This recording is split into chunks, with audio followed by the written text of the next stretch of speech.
My sight gets blurry, pushing back the tears. Should take a leap of faith and face my fear. I blame it on the voices that are in my head, wondering if they'll ever be put to bed. Feels like I am close to reaching my wit's end. Holding out, but I'm about to blow it up like a volcano.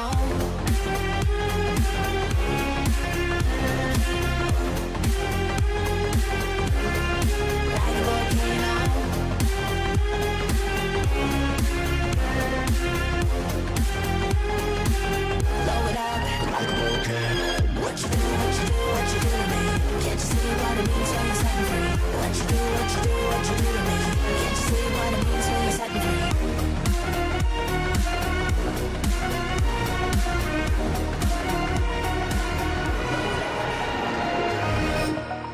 Over the edge, feel like I'm floating through the air. The pain I felt is paid for, all is said and done. Oh, I am restricted, fixed upon the web. I need to kick the habit that my mind is breathing in. Break out, I've got to see. Spent all my life holding all of it closely. I played it innocent, a feel of discontent. I'm finally facing it all, fearless.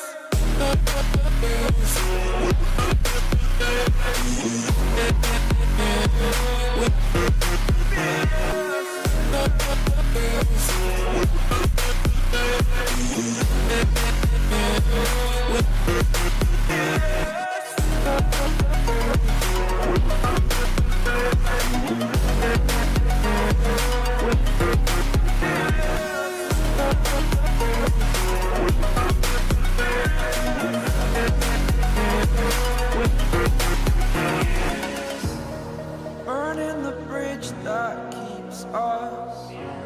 I'm here and I'm feeling fearless. Exaggerated, that's what you assume. The story's over now, I must conclude. I am conflicted, watching where I step still, hanging in the balance. Not the life I want to live, I want to take it all. Standing tall, fear I weighed the person you are. Oh, break out, I've got to see. Spent all my life holding all of it closely. I played it innocent, a feel of discontent. I'm finally facing it all, fearless.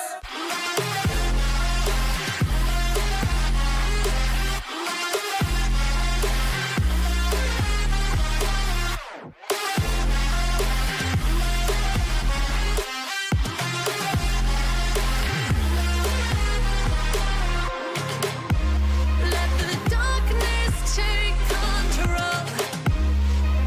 Darkness take control. May the darkness take control. Take me in the smoke, breathe me in and let me go. Sink to your heart to find you. Open up your eyes till you're blinded by the lies, so you can see what you do. Restless every time we start locking eyes. Lost control. Oh, it's paradise with honesty, but I'm in the dead of the night. Teardrops on the floor. The pain is over. Feel the darkness take control.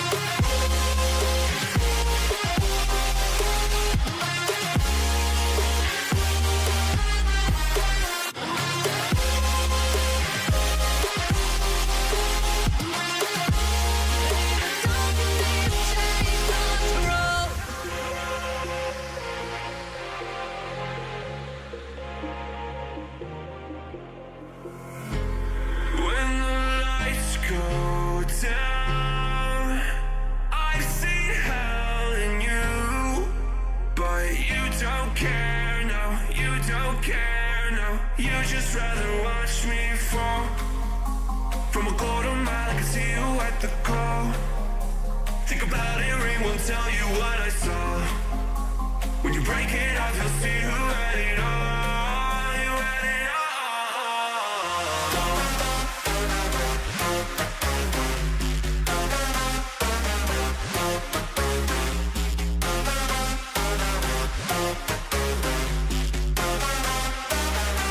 You said you wanted to fall into oblivion. Forget about the world we're living in. Fall into oblivion, oblivion. Oh, yo,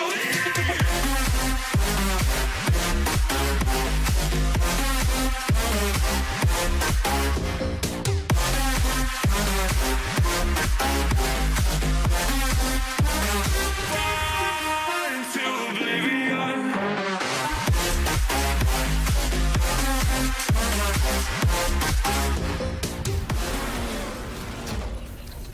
All right, ladies and gentlemen, welcome to another race in the Amigos Racing League. This time we are at the Nurburgring GP track here. You can already see that some drivers are really struggling to get the car on the correct spot here. So it's actually greasy on the track out there, so the conditions are once again proven to be really challenging here.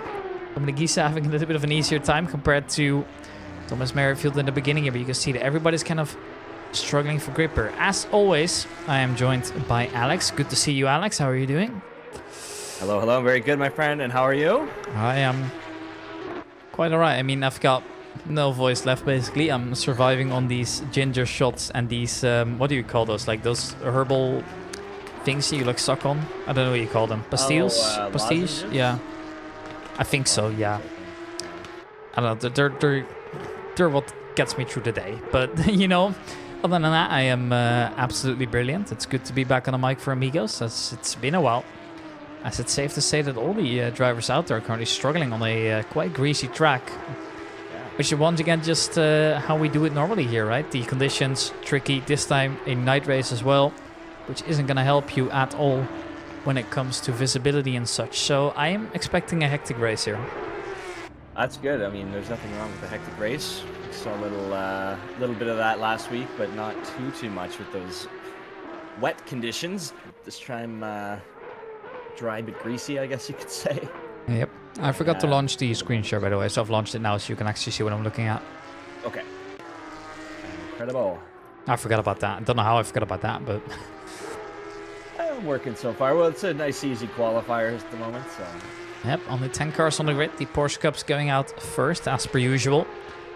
Then we have the GT3s coming right after. Obviously, the two splits at the same time, which I am beyond excited for. Now, as you can already see here, John Dudley going quite wide here, struggling on the wet conditions so far. The cars all making their way around to get that tire up to temperature to make sure that they can start pushing here, but it is proving to be tricky around here. Now, I do know one thing. The Nurburgring GP track is the track that's been very long in the game. If I'm not mistaken, this is actually the oldest game in the track, because I think when it released, or when they had a beta or something along those lines here, as Thomas Merrifield's going to go all the way around, I think this was the first added track, as I think the beta consisted of only the Lamborghini and the Nurburgring GP track. I think that was what they started with. Okay.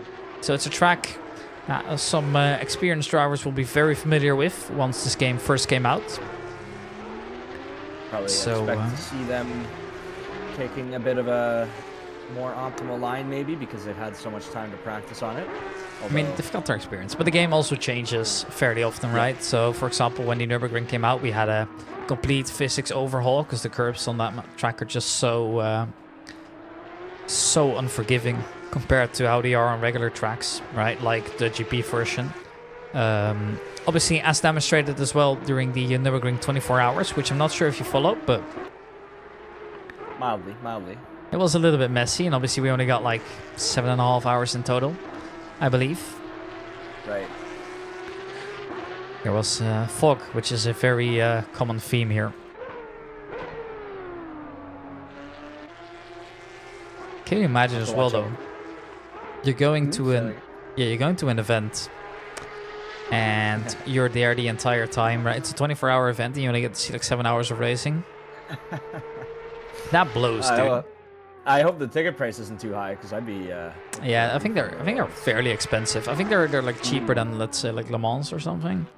Then again, you know, I'm going to the DTM at Zandvoort on Sunday, and I'm paying like $80 for a ticket or something. It's ridiculous. You're getting the best deal. You can probably get to watch the full race too, if I had to guess. Yeah, I mean that's expensive, right? The $80 isn't something that I normally spend, but you know, DTM, I felt like it is kind of just that one thing that you're gonna watch. Plus, they have amazing support series as well, so you'll never be bored. They have Porsche Carrera Cup, Benelux, and Germany. They've got another GT3 class as well, which is the ADAC GT Masters, I believe it's called. So there'll be plenty of action as well, which you don't really get to see that much apart from Formula 1 at Zandvoort and MotoGP at Austin. So I felt like, you know, if there's a chance to go, I should go now. Yeah. Enjoy yourself. Get into the swing of things as we get into the swing of the season here at Amigos too. You know, get a little bit of cross pollination. Yeah, sim racing, little live racing. You know. Yeah, and it's actually great as well because you can actually translate those skills around from sim racing to IRL racing, right? Because you kind of understand how it works in total. Obviously, it's still very different, but you have a base skill set that's going to help you later on. Now, the first times are coming in here. We are seeing 203s for the Porsche Cups around here. Now, if I was not mistaken, what I heard during qualifying at least, during practice at least, is that the lap times for this track were around the, I believe the 59, like 159 mark, 56, 57, something like that, on the GP track, which is definitely a fair bit faster than the usual Porsche Cups that we're seeing out there right now. Do you think we'll get to see some time shaved off here before the end of their qualifier, or is it they're locked down around 203? Well, I mean, Dominic is going to come in. He's going to go 1.8 seconds faster than he was before. Massive improvement. Should put him on professional pole for now, but Gianluca Rigotti's already looking to beat that as well. He's on an absolute stellar map. So many drivers are struggling to get the laps in here, as obviously it is now very unforgiving as well. John Dudley coming in. Goes 4 fastest for now. Not happy with that so far. But there's quite a few drivers as well that haven't set a proper lap in, which is ever so slightly worrying to me here. Gianluca Rigotti making it around, wants to take away the P1 spot from Dominic Is, which he will do, as he's going to go roughly a second faster here than his German counterpart. So he's going to go up into provisional pole with exactly 1.1 seconds between the two for now. But only 2.5 minutes left till the GT3s are released as well. So we must make sure that we get the most out of it now. A couple drivers haven't set any laps. Richard Christie, Chris Tedder are the two missing actually. So there's only 6 cup cars this time around, I believe, rather than the usual 10. I'm just checking who we're missing right now, but it's kind of hard to see. Draws here. I think I have the list in front of me. Let me just pull it up here. So, well, the only withdrawal officially I see is Szymon Kowalski from the Porsche Cup. Yeah, but Aaron Holloway isn't here either. That's what I noticed. So we've got Chris Tedder, who is driving. Dominic Gies, Merrifield as well. Richard Christie was driving as well. Yes, that's the one we're watching right now. Gianluca Rigotta's here. Aaron isn't here. I believe John Dudley actually isn't here, if I'm not mistaken. He's here. He's in P3. Oh, yes, he is there. Michael Syme isn't there. Yeah. Dylan Q. hasn't shown up at all this season yet.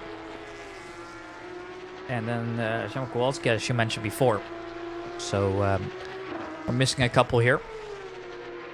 But that is not too bad overall. You'll take it, I suppose. As for now, I think it's mainly about, you know, getting those points due to consistency. Especially if you're a lower ranked driver, right? That's going to be your main objective here. You know this is a chance to get an escape from the drivers that are not showing up. So you're already happy that you're getting more points than per usual. I mean, if you show up, finish the race, you'll be P7 at a P6 at a minimum. Yep. Which is not bad at all. Now everybody set a lap apart from Richard Christie, who's still yet to set a valid lap with only 1 minute to go. I'll have to see if he can make anything happen here. But as you said, at the very least, he's going to move up 4 spots just by way of non-competes at least. Most definitely here. Now, interesting thing as well is that this obviously means that Richard Christie has not given us an example lap time here. So we have no delta to watch, right? Normally I watch the delta to see if they're going to go quicker or slower, if they made a mistake somewhere. But now we don't have that information. This is just that one shot that Richard Christie's got at it. Maybe he'll get a second lap in. I think he'll just about make that. But even then, he's a gentleman driver. Normally he doesn't really finish those, I think. But he does officially make it, so he would be entitled to another lap. With all those GT3s waiting up and lining up behind him as well. Now he's going to cross the line. Look like a valid lap to me, and it is. It's good for second place, so a massive improvement. As the driver in third place isn't going to get anywhere close, as he's already 6.5 seconds off. As Chris Tedder takes air and finds his way all the way across. Yeah, lap ruined. Wow. Chris Tedder Airlines, I suppose that was. Yeah. It was an impressive flight, though. I'll give him that. Comes back from Scotland, and he didn't even need a plane. He just drove there, I think, based on that performance. Yeah, no, most definitely. Now, I gotta think as well. I mean, England to Scotland. I don't know where in England he lives, but yeah, it does make sense here. That is the lap invalidated now for Dominic Gies. Means he's basically out of contention. He's not going to be improving anytime soon. His lap was marked in red, so therefore you know he's finished. Thomas Merrifield going to the absolute limit here and looking to shave off at least a second, which would put him over Dudley temporarily, who is also improving on this lap. So Thomas Merrifield trying his best to get up there into P5 at least. He's going to cross the line and go 4 fastest. Pretty nice. Beating Dominic Gies at least, as John Dudley takes second, pushing Merrifield down a little bit as well. Should get one more lap from Richard Christie as well, so... Alright, you need to speak up again. You're once again cutting out or like getting lower volume in. Oh, yeah, we'll just... we'll get one more lap here from Richard Christie. Delta's looking decent, so he should be able to finish up. Maybe move a little bit, maybe not actually. Yeah, he should be overtaking Dudley if he keeps the pace up.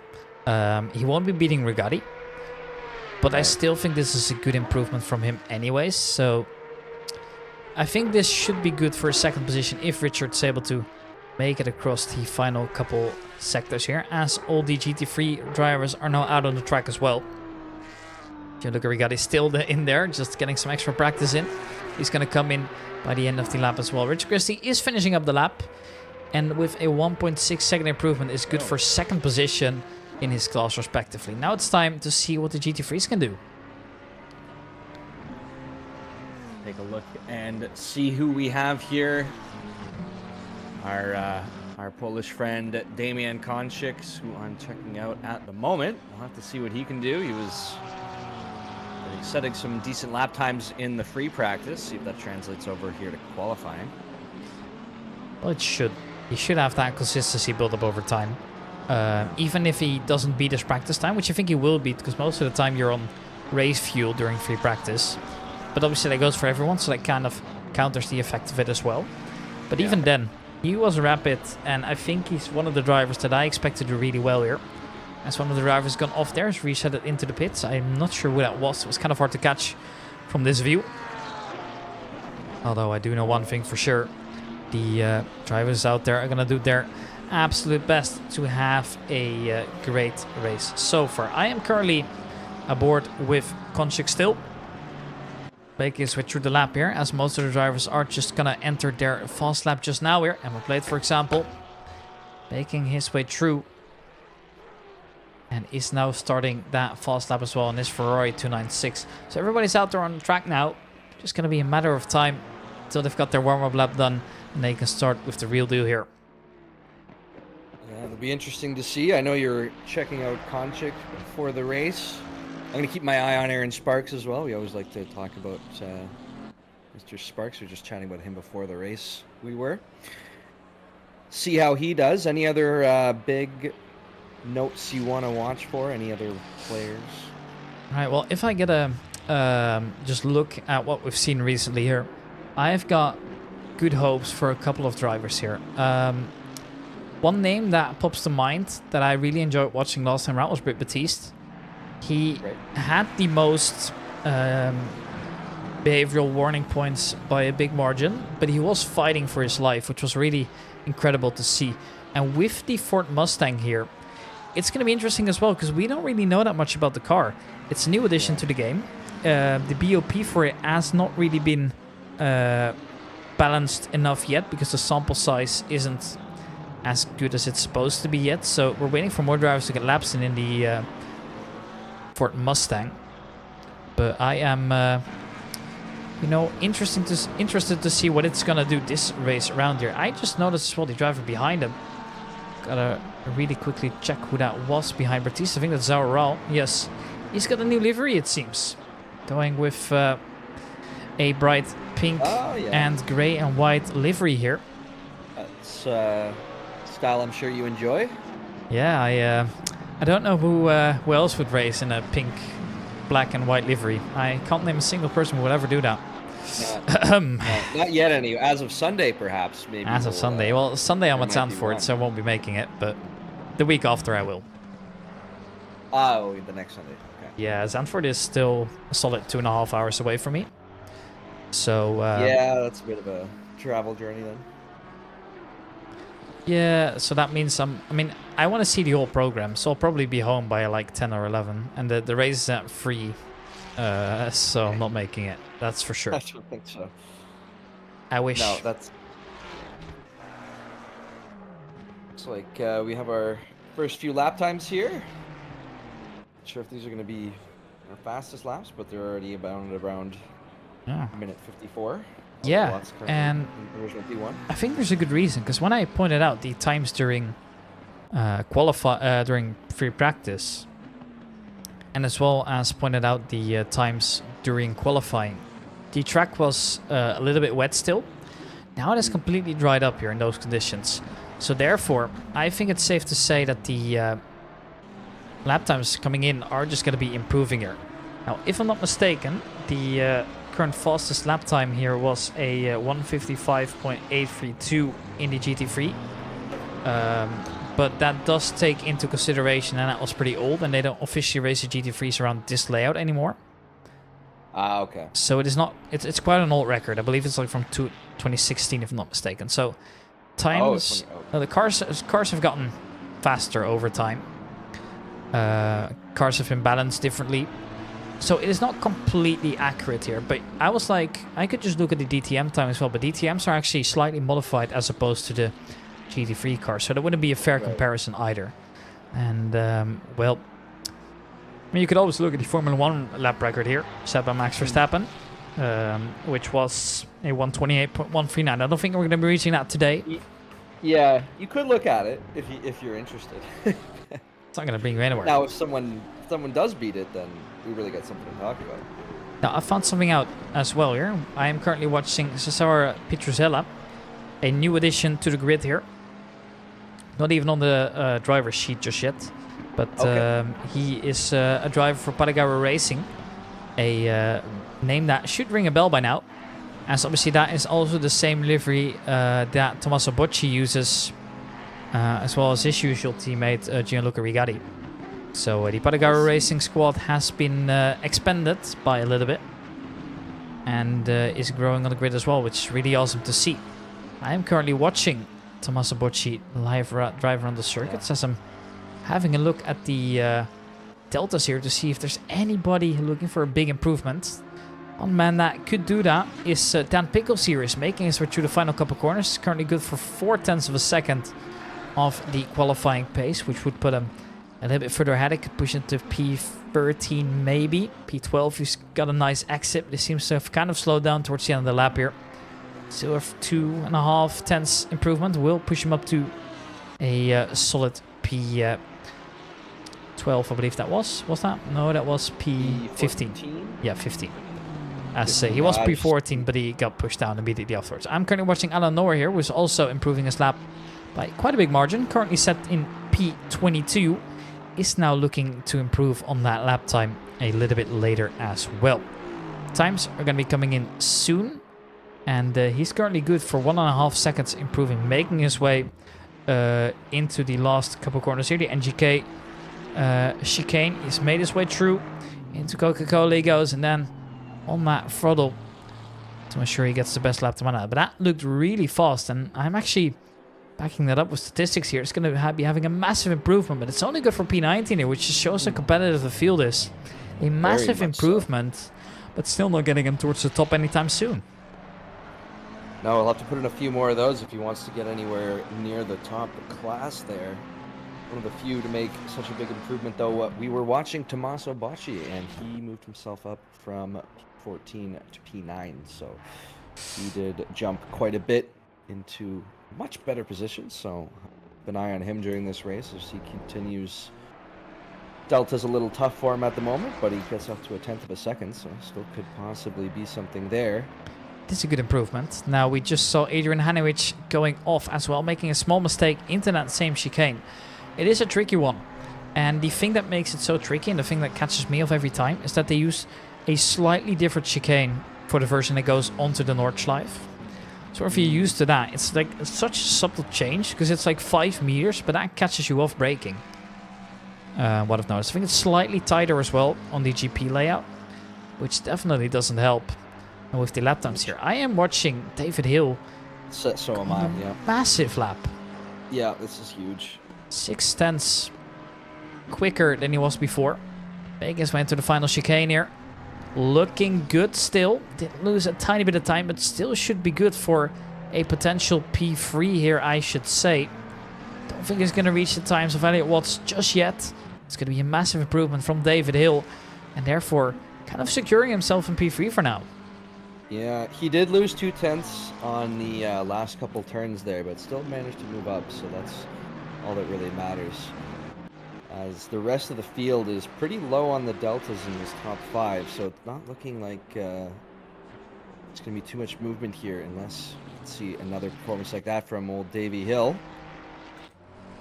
Everybody else maintaining a decent line. If you look at 13-14 here, Jacobs and Rick Baptiste both in an effort to move themselves up a little bit. They've got the chance. Jacobs is currently maintaining that 4/10 of a second speed. That will put him move himself quite up a to bit up. 11 or 12 or 10 maybe. Maybe. The thing with the deltas though is, first of all, I think they're slightly misleading. As one mistake or one really good corner, because it just compares it to your last lap time, right? So in that sense, you know, if you go really slow on a certain area, it will just push you up really forward towards the end. He does get pushed down to P14, that is, Sander Jacobs.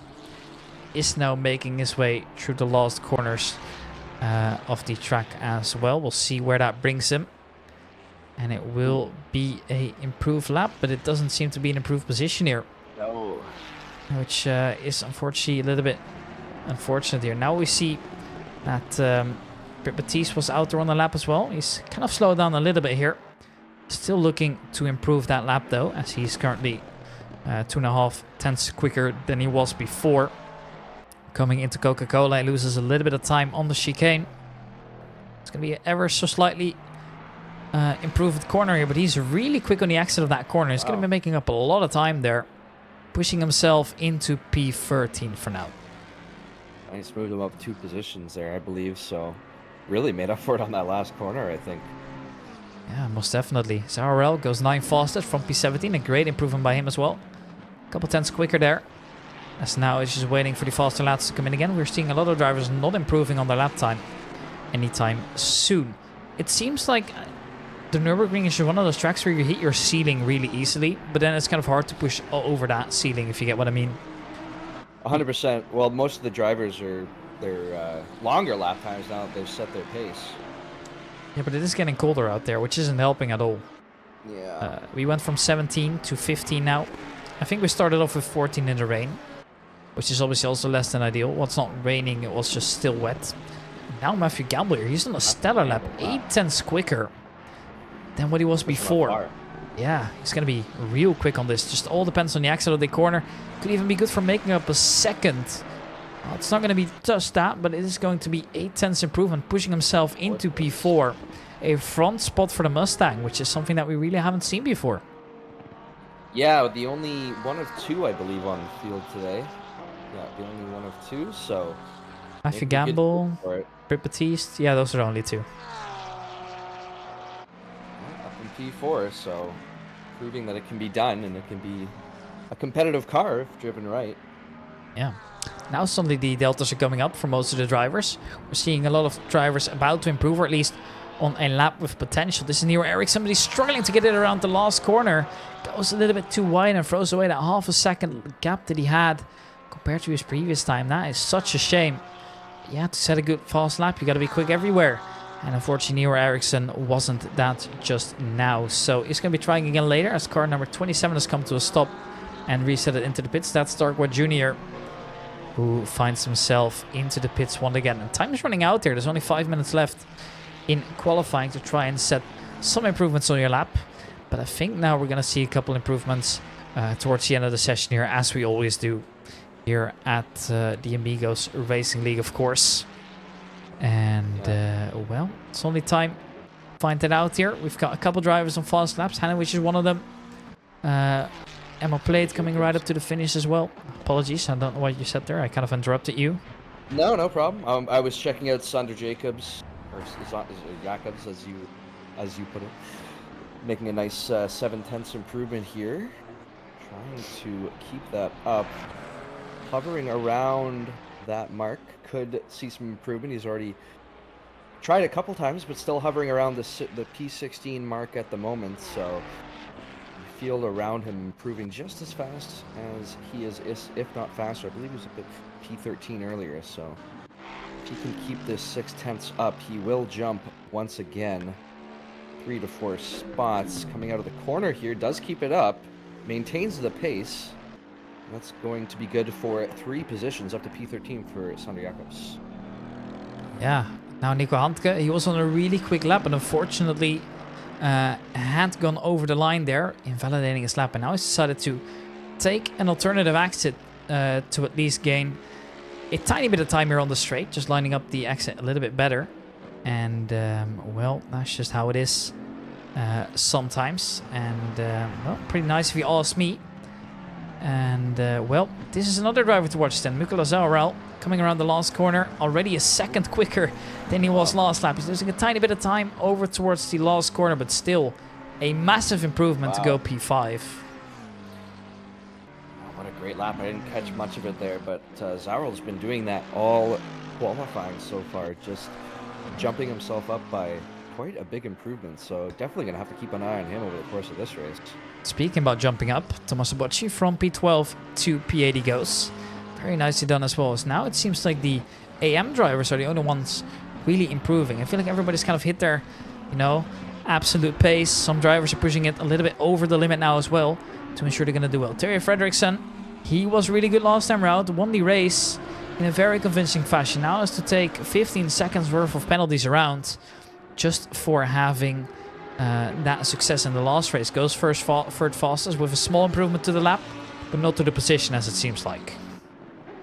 Yeah, he was just about a 10th, I think, too slow on that one. Did lose a little time on the last corner, but I don't think it would have made the difference. So it's going to have to be a whole lap effort if he wants to move up to beat Konchik, who is himself working on an improved lap, probably among his last here. As you said, it is, yeah, just mostly the AM drivers at the moment. Might see a bit from those keeping up the pace.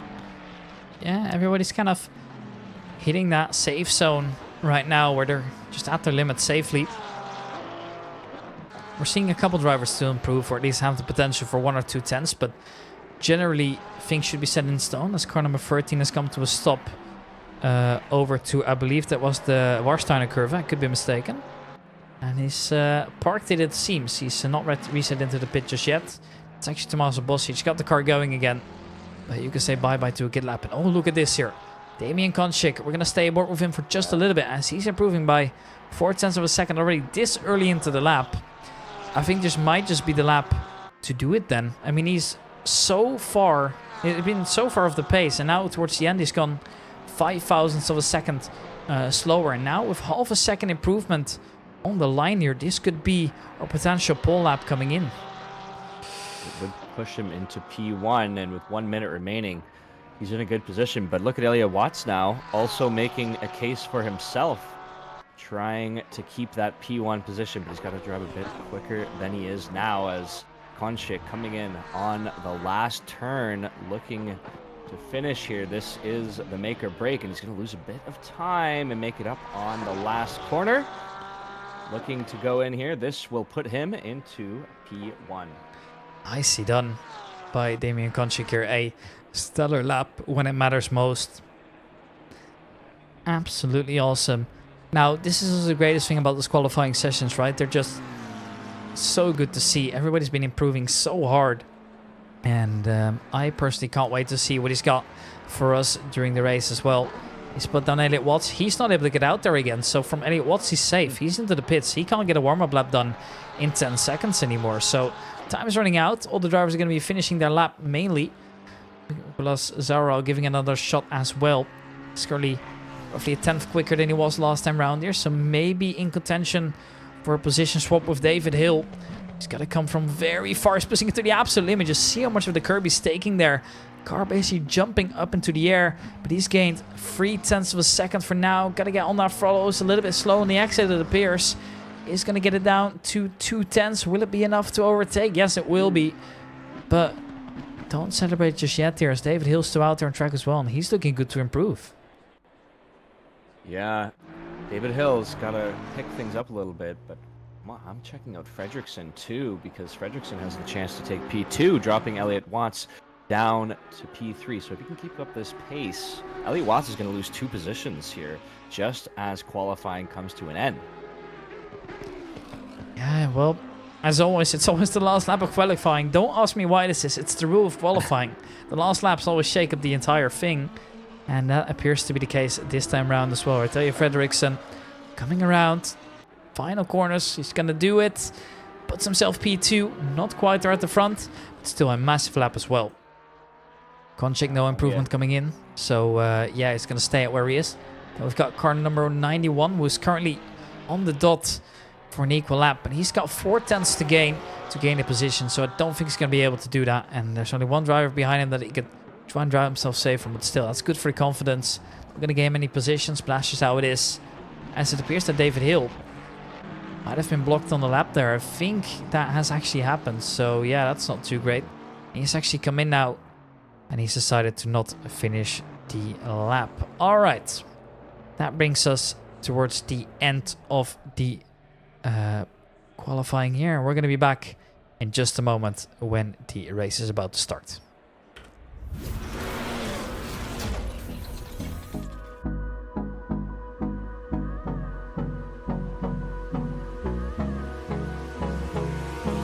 Hold me close till I get up.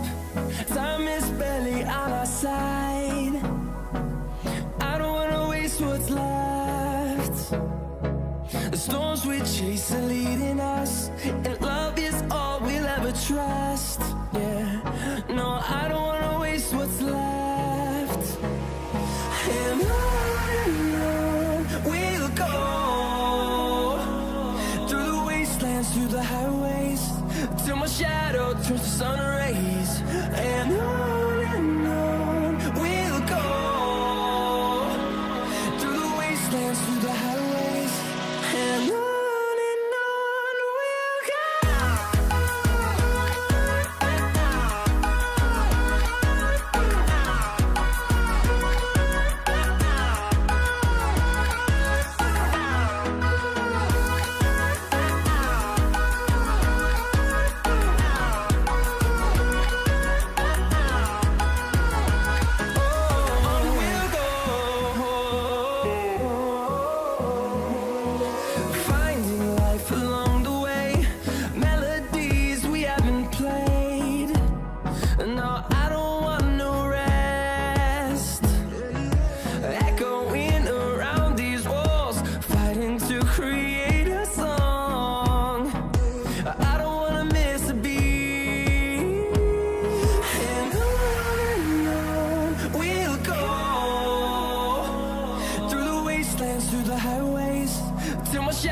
turns to sun rays. And on we'll go, through the wastelands, through the highways. And on we'll go.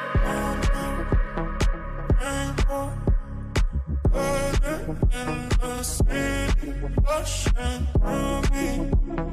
Downpour, upstream, all you make me feel it. Rainbow, burning in the city, rushing through me. Downpour, upstream, all you make me feel it.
Just like the street lights lit this town, like a fire in a blaze, gotta burn it down. Can't be afraid to leave this out. We got this far, don't know how. I see danger in your eyes. They know we'll burn down tonight. Coming just like the sunrise. You know that we gonna let it out tonight. We gonna let it out tonight. We gonna let it out just like the sunrise. We gonna let it out.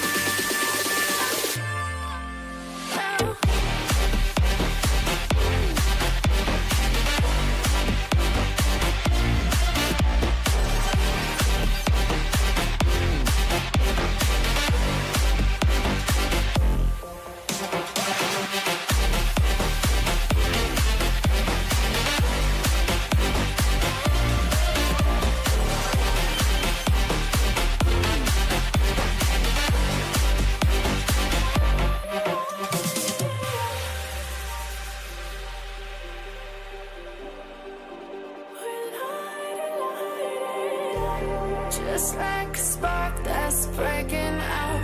Can't make a stop, can't turn back now. We know that there's no room for doubt. No, we can't turn back now.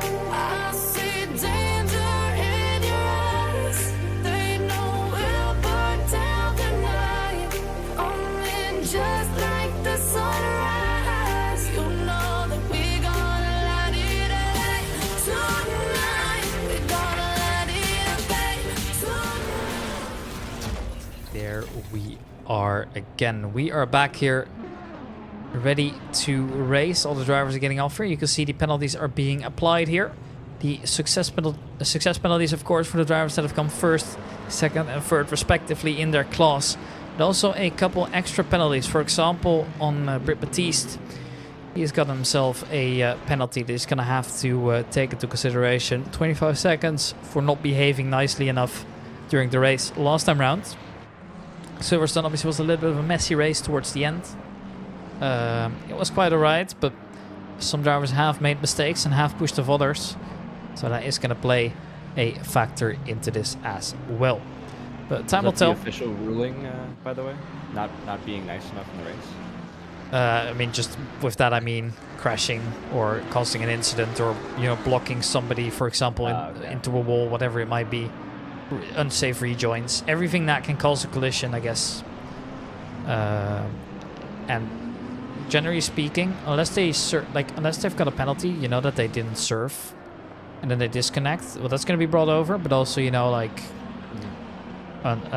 just penalties you pick up after the stewarding, if added now onto the race time, if I'm not mistaken.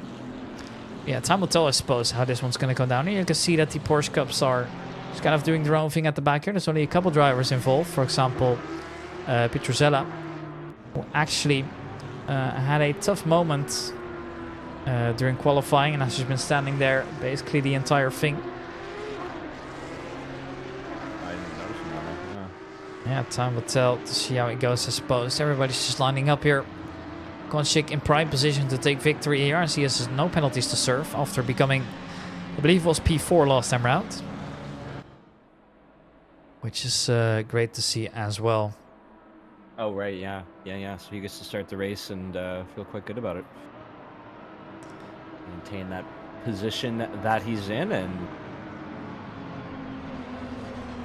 Fredrickson behind him there, gonna have to serve the 15, so just a little bit of cherry on top, if you will.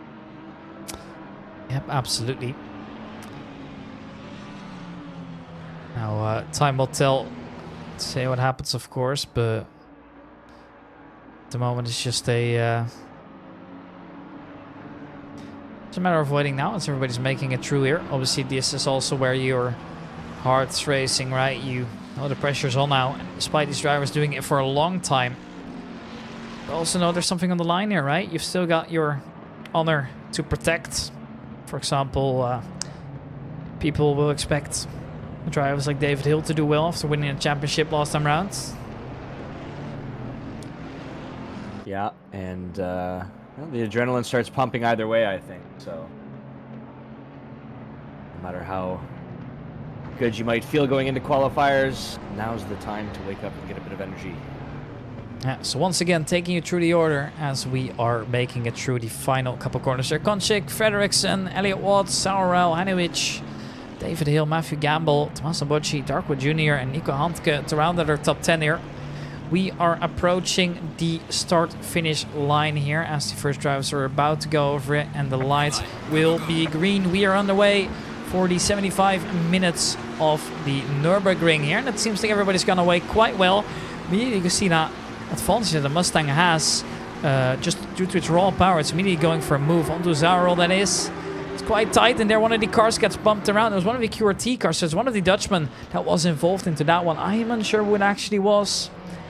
I think, I'm actually not sure. It's hard to say really, but there have been some incidents. There are a couple drivers gone off towards the back as well. Everybody's racing at least here. Dominic Gieses fell back all the way, even though he had a good qualifying. I'm not sure who was touched there in the beginning, but obviously he got launched into the drivers in front of him. A little bit unfortunate there, but that's what happens, I guess, from time to time. And some drivers are really finding themselves all the way back now. I believe it might have been Sander Jacobs who got touched, as he was quite well in terms of qualifying positions now. But the rest of the drivers are making it through safely. As once again, it's been a messy start, right, Alex? Yeah, and we'll look at Fredrickson there. P2 to P8 now. He's right in the middle of the pack. Elliot Watts taking back the second spot. Fredrickson's going to have to work his way back. Got the, of course, 15-second penalty, so not a great start for him. Konchik, though, through all that, managed to maintain his P1 advantage, so he's quite happy, and the rest of the field is something we're going to have to keep an eye on and see who fell where and how everyone recovers from that. But what a start here at... Oh, Cesare Petruzella is parked up now. We've seen 2 disconnects already, I believe. I think there were 35 drivers on the grid already. But yeah, it seems like there's some issues with Petruzella here. And considering he had that exact same problem during qualifying, I wouldn't be surprised if, for example, he had a technical issue or something along those lines. Right. Yeah, unfortunate, but sometimes that's the way of the road. Hopefully he can get that resolved. Yeah, well, he's gone. But he's not, yeah, I was about to say he's not here anymore, so probably not. That was to be expected, right? There seems to be a bigger problem for him that's causing him not to race. Yeah, I suppose that happens from time to time. Tommaso Bocci gains another here. Zarrell once again falling back here. It's not too bad considering what he came from. But Zarrell has given up a couple of positions. He qualified P4. Now already feeling that pressure from Matthew Gamble as well, who's trying to go around the outside here. Obviously that extra power that the Mustang has is going to be such an advantage for him there. Just making his way around the corner now. Should have the inside coming into the next one. And it looks like the Czech will stay ahead actually, as he is slightly faster on the throttle there. It looked like the Mustang of Matthew Gamble there was a slight bit unstable. That has caused them to kind of cease the attacks for now. The rest of the drivers are all making it through here. As Batista's gone off into the wall even. Hey, he has fallen back all the way. He might have damage to his car now. Is down 13 positions compared to his starting position now. It appears there was some kind of incident coming across there. But oh man, that is a shame. Quite a few. Quite a lot going on here. Hard to even keep track of it all. We've had 3 cars off there for just a moment.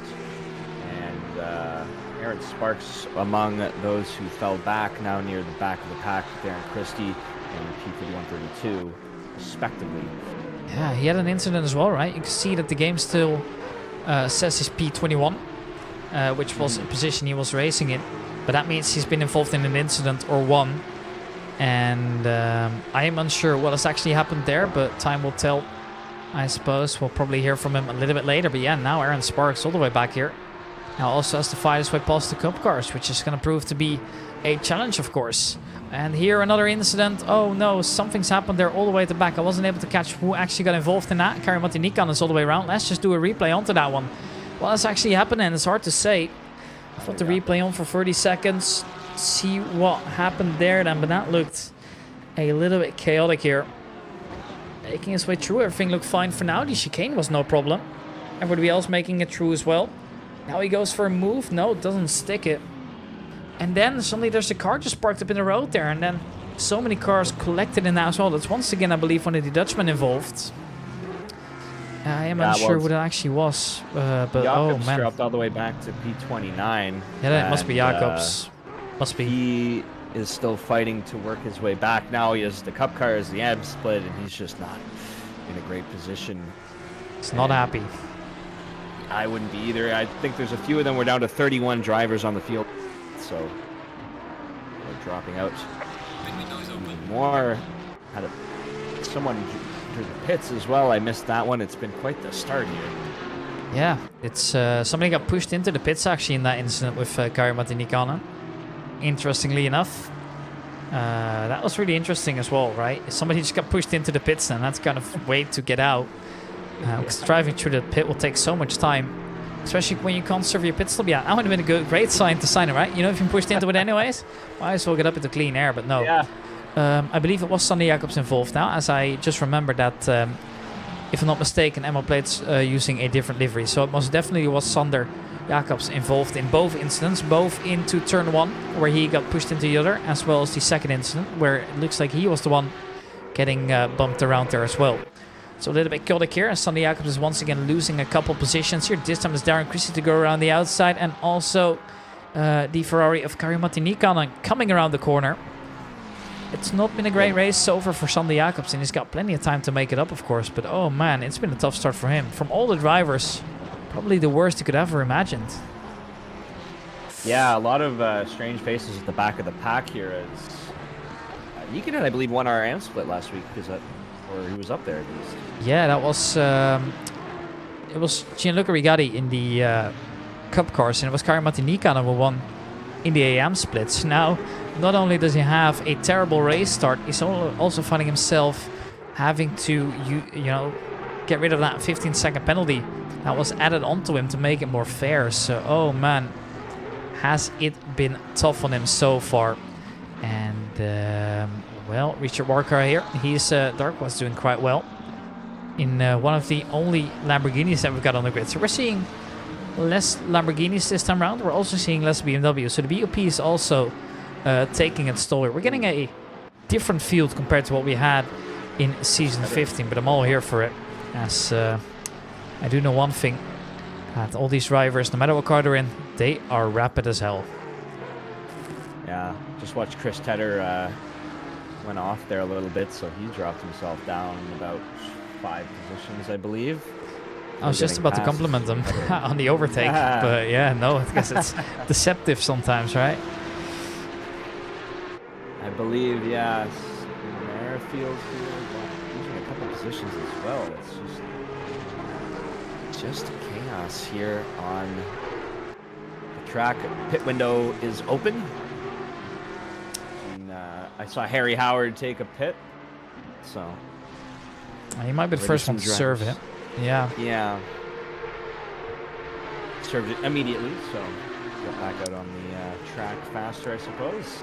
It's an interesting tactic, and honestly, I really like the idea of just dropping yourself down and then overtaking drivers as they come in, as these slower drivers will tend to pit a little bit earlier anyways. The only downside is that you're reliant on them to actually do so, whereas it's not like a guarantee. It's not even an unwritten rule. You just have to kind of hope that everybody sticks to the pattern they normally do, so that they don't get into the way of the faster drivers. Now, I think Harry Howard had picked up some damage throughout the way anyways, so I think it's a logical move here. Kari-Matti Nikkanen do the exact same thing, and then you can just focus up your lap times.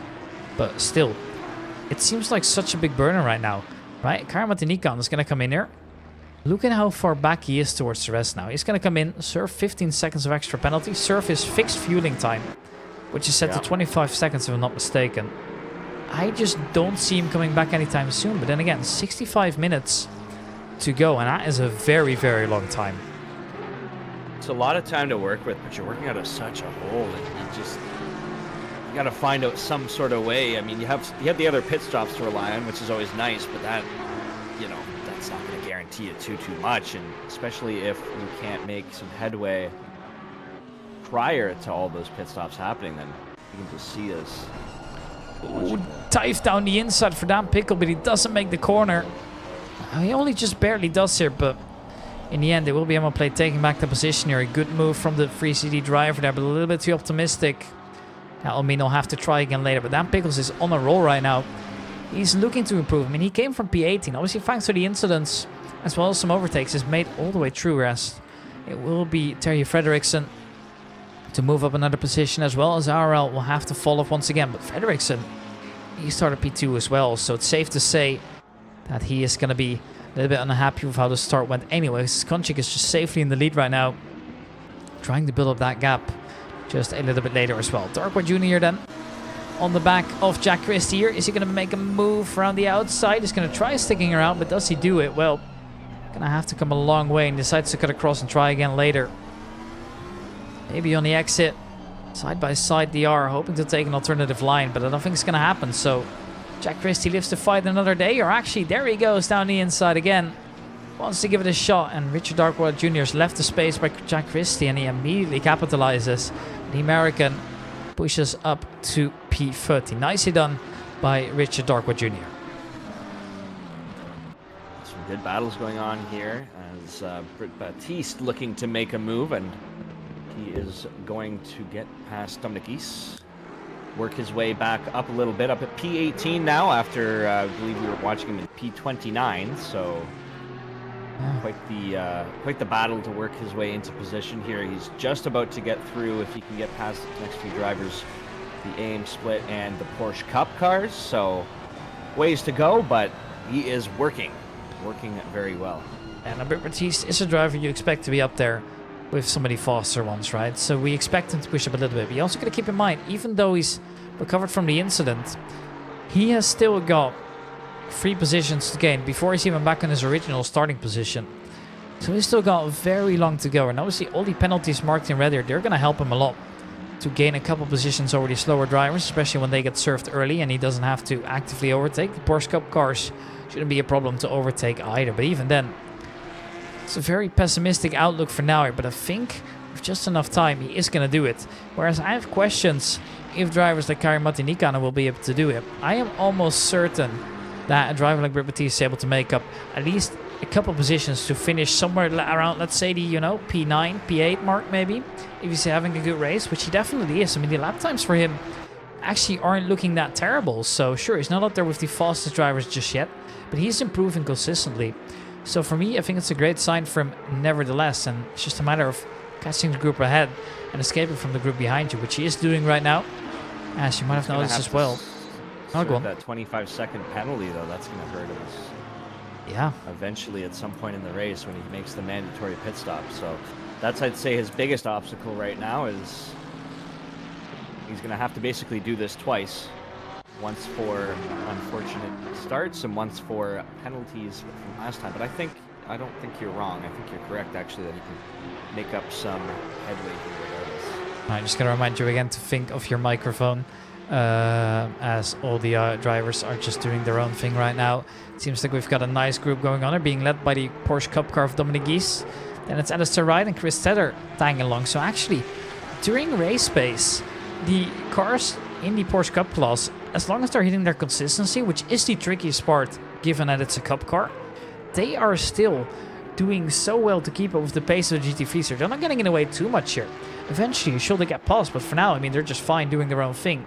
As you can see, for example, that pressure behind Chris Tedder is definitely growing a little bit here, as Aaron Sparks is trying to get by sooner or later. He's doing a good comeback drive as well. Remember, we saw him all the way back there. I believe it was P29. Has made his way back up to P22. So this is a great start from Aaron Sparks. He makes a slight mistake there, but it seems to be alright for now. Sure, he loses one to Joey Attenborough, his good friend, but even then, it's not looking too bad for him right now, and I think he's definitely on the roll to make a good recovery as well. So good on him, as the Dr. Peppery liveried car is definitely not happy with how things are going, just flashing his lights at his good friend, and that shows that friendship isn't everything. Because in the end, well, for now, you're still rivals for a little bit. Well, that's it. And actually, sometimes I'd say friendship makes tougher rivals, if anything, as you know, have a little bit to prove, or a little bit you might want to prove. Or maybe you just get in front of your friend a little bit for the loss. Yeah, no, I know that feeling. I'm a very competitive person. If I do something, I want to be good at it, right? And I feel like if I had that kind of rivalry and I would be known as a driver that, you know, always loses to that one friend, or like in the shadows of that one friend was winning races where you're like consistent, well, then that hurts. Yeah. Small mistake made by Joey Attenborough. So once again, it will be Aaron Sparks to push through and regain the position he was originally in. Now from here, it's only up from now. Obviously, Joseph Attenborough isn't a direct threat for now, so he's got 10 seconds extra to serve during the pit stop. But things aren't looking too bad for him after all. As far as the AM split goes, I think they have a decent chance. Quite a few penalties and pits still to be served, so the field remains fairly open at the moment. To see where things go. Checking out Davey Hill and Hanowitz here. Hanowitz had a tough time on that corner. Going to allow Davey Hill to try and pass. He's going to maintain it. These two are locked in tight. My God. Oh, yeah. Wow. Hanowitz not happy about that as well. Kind of no space there. Also, obviously, that track it's a slight bit narrower there towards the end, and you can see that Hanowitz was just kind of forced off. There was just no track for him to go. Davey Hill didn't leave him a lot of space. Now, luckily, Adrian Hanowitz obviously knows what it is. Now, this is just hard racing. It's not necessarily that you do it once you get a penalty, but obviously it's a little bit unsportsmanlike from what I was able to say at least, to see at least from David Hill. Now, it doesn't necessarily concern me right now, knowing that he's generally speaking a clean driver.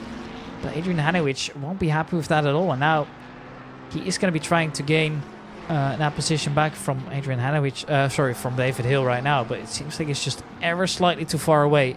So I suggest that we keep our eyes on it, and we'll see if that goes later. Alan Nor then around the outside here of Britt Batiste, going for a move. He's going to have the inside line into the next one. They slightly touch here. It's a slight touche between the drivers, trading a little bit of paint all around. And Britt Batiste is going to have to give up. Just so frustrating, right? You're trying to make a comeback race. You've got all those penalties that you have to take into consideration. And then when you're in a close battle, you're both kind of losing time, right? So it's frustrating. You can see Britt Batiste not happy, flashing his lights. Mate, I don't want this to happen. It shows. So, yeah, he's still got a very long way to go. But at least he's getting there ever so slightly. And, well, I guess the battle's over for now, as I have folks a little bit more back here. So once again, it's Joey Attenborough involved, but this time not with the driver ahead of him. Actually, it's the driver behind him, and it's Darren Christie. Well, we know Darren Christie's quick, but he's been the victim of a few unfortunate incidents. Now finds himself fighting at the back here versus Joey. Yeah, there's a lot going on here in the back area as we have all these splits kind of mixed together. All these sort of cars, that Batiste and Nor battle that we were just looking at, same idea. And lots of cup cars as well in this mix. Yeah, most definitely a tough one out there. Now, we saw Aaron Sparks just ever so slightly go over his limits there. Touched a little bit of grass, but luckily was able to keep the car stable. So he'll definitely be able to get closer to Chris Stetter that way for now. He's kind of too far off for now, as it looks like Hanowich and David Hill are slowly finding themselves again, which makes me think that Hanowich is just ever so slightly faster right now, which means this is going to be a great battle to watch here. David Hill was involved in some beautiful battles last time around at Silverstone. And now it looks like these two have found each other. And, well, I wouldn't be surprised if this at some point becomes a race, you know. Well, not necessarily a race, but a, you know, rivalry that kind of goes on for a little bit longer here. As it seems these two are very comparable in terms of pace right now. They've both been showing that they want to make the absolute best of it around. So they're doing their best to, you know, kind of get close to each other and also just fend each other off. But no matter how you look at it, it's safe to say that these two are not giving each other an inch when they don't need to. No, and I think in these top 5 positions, there's always one battle to watch. I think this might be our battle of the night, as Hanowich just keeping it so close after that, as we said, maybe slightly questionable maneuver by Davey Hill earlier. It's going to try and find position, and off goes David Hill, and there's Hanowich on well, as the battle quickly turned a little sour. It's a chicane. You can't go through wide, and they know it, but they both are not willing to give up, and now Hanowich is all the way back. I think this is frustrating for them both, right? Obviously, that's not your ever intention, but you're kind of realizing, why are you doing this? Why don't you back out of this? But they're both thinking the exact same thing, and sometimes that's just what happens. Now, luckily, they were both able to recover the car before something else happens, so they'll still be driving along. David Hill now up to P3, obviously, and kind of safe for now. Frederiksen will be his next up target here, but I think it's safe to say, and it's a little bit hard to say right now, but I believe that Hanowich will surely make his way back up again. He has dropped down to P5. It's not even too bad after all. He lost maybe 5 seconds at max. Yeah. So he's still on a good run for position, especially if you consider that Terry Frederiksen is a driver that has a 15-second penalty to his name. And those times really stack up when you're driving this close, right? As long as you stay with each other. That 5 seconds is just going to be the difference maker. That's just how simple how it is. That's huge, right? It's huge that you have the 5 seconds penalty-wise for Hanowich. So, but either way, that was quite the battle, like a big game of chicken, basically, right? Who's going to you know, give up first? And that time it was neither. Interesting note to Batiste and Nor going back and forth and back and forth. It looks like Nor's got the better of Baptiste now, but when I went to start the sentence, Baptiste was in front, so What's things happened are then? not, yeah, things are not stopping. They're 4 seconds apart by now, so something definitely happened between the two. Yeah. Fortunately, I was not able to capture it just in time on the replay, but that's just how it is sometimes. Now, in the Porsche Cup car class, we've got something interesting going on.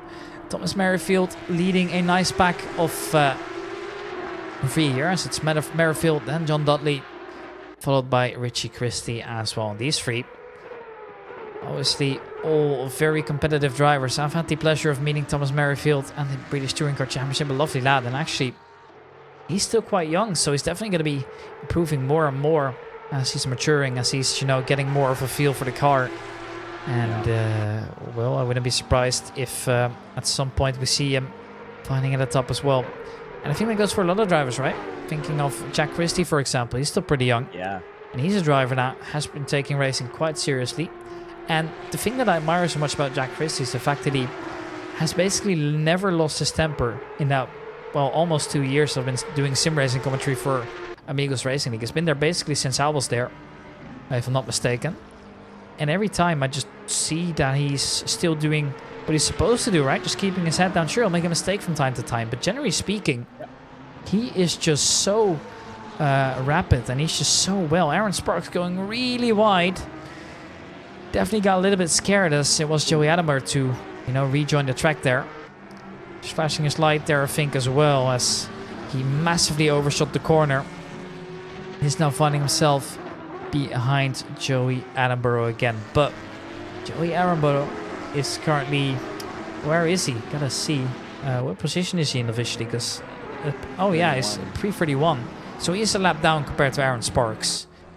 But still. It's frustrating as well, right? He's officially a back marker. Okay. Yeah. You gotta make your way by. It's not often that we see this early into the race that drivers like Joey Attenborough are getting lapped. But yeah, it's been an eventful race in the dark. And... well, that's just how it is sometimes here. Neo Eriksson getting closer to Jack Christie as well. Jack Christie so far has kept his calm, but obviously he's going to be trying to escape. He's got 5 more seconds worth of penalty to get in there as well. Nico Handke and Britt Baptiste have served their pit stop here. They'll be rejoining the track. In the case of Britt Baptiste, that is at least not having to worry about refueling or anything ever again. Yes, Britt Baptiste is now in the position where he can fully focus on what he wants to do, which is get back up that field. We've seen him locked in some difficult battles so far, but in the back of my mind, all I could think of was that 25-second penalty and the mandatory pit stop. So now, no worries there. Any movement we see from Britt Baptiste is purely on his own merit, going to be just his ability to work himself back into the field. Has the entire Porsche Cup class to go through, along with a lot of AM drivers as well. But once he's passed, and they all have to take their pit stops. So good position there. Yeah, it's a little bit messy to say the least this race, but despite that, well, the field is taking place more tactically, as now Thomas Merrifield makes a small mistake, and immediately you see that, the driver behind him, that is the second Porsche next to him, Richard Christie, I believe that is immediately going to capitalize on it as well. You're on the inside, and well, that just shows that one small mistake can cost you a position. Racing, especially in these cup cars, it's just so ruthless. But man, I wish that never happened. As obviously Thomas is a driver that I hold very close to me, and he is a driver that I think is going to do well. It's just these slight mistakes from time to time that cost him time. It's more of a consistency thing than a pace thing, which is why I admire the fact as well that he's taking it upon himself to try these cars. As I can assure you one thing, these things are not easy to drive. Yeah, well, I mean, sort of go back to your earlier point, you were talking about sort of the overtime maturation of drivers. And, when you think about some of these more veterans that are doing it for 10, 15, 20 years, maybe, depending on their true levels of experience, when you look at the younger drivers that get into the car more recently, yeah, it's just gonna be a time thing, right? Once you've done these turns and these corners like the back of your hand, the feel of the car, then you're in the position where he should be more consistent. It takes a little bit of poise as much as it does skill. Yeah, absolutely. Now, I do think that it's not necessarily a higher skill level required. I think it's a set of different skills, because with these Porsche Cup cars, you really have to fight for control a little bit more. So I think it's not only about, you know, pushing your limits as much as it would be on the GT3 cars, where that 2/10 is going to make a difference. I think you're focusing a little bit more on consistency and being on that limit but never going over it throughout the entirety of the race. As that thing might just snap out at any moment.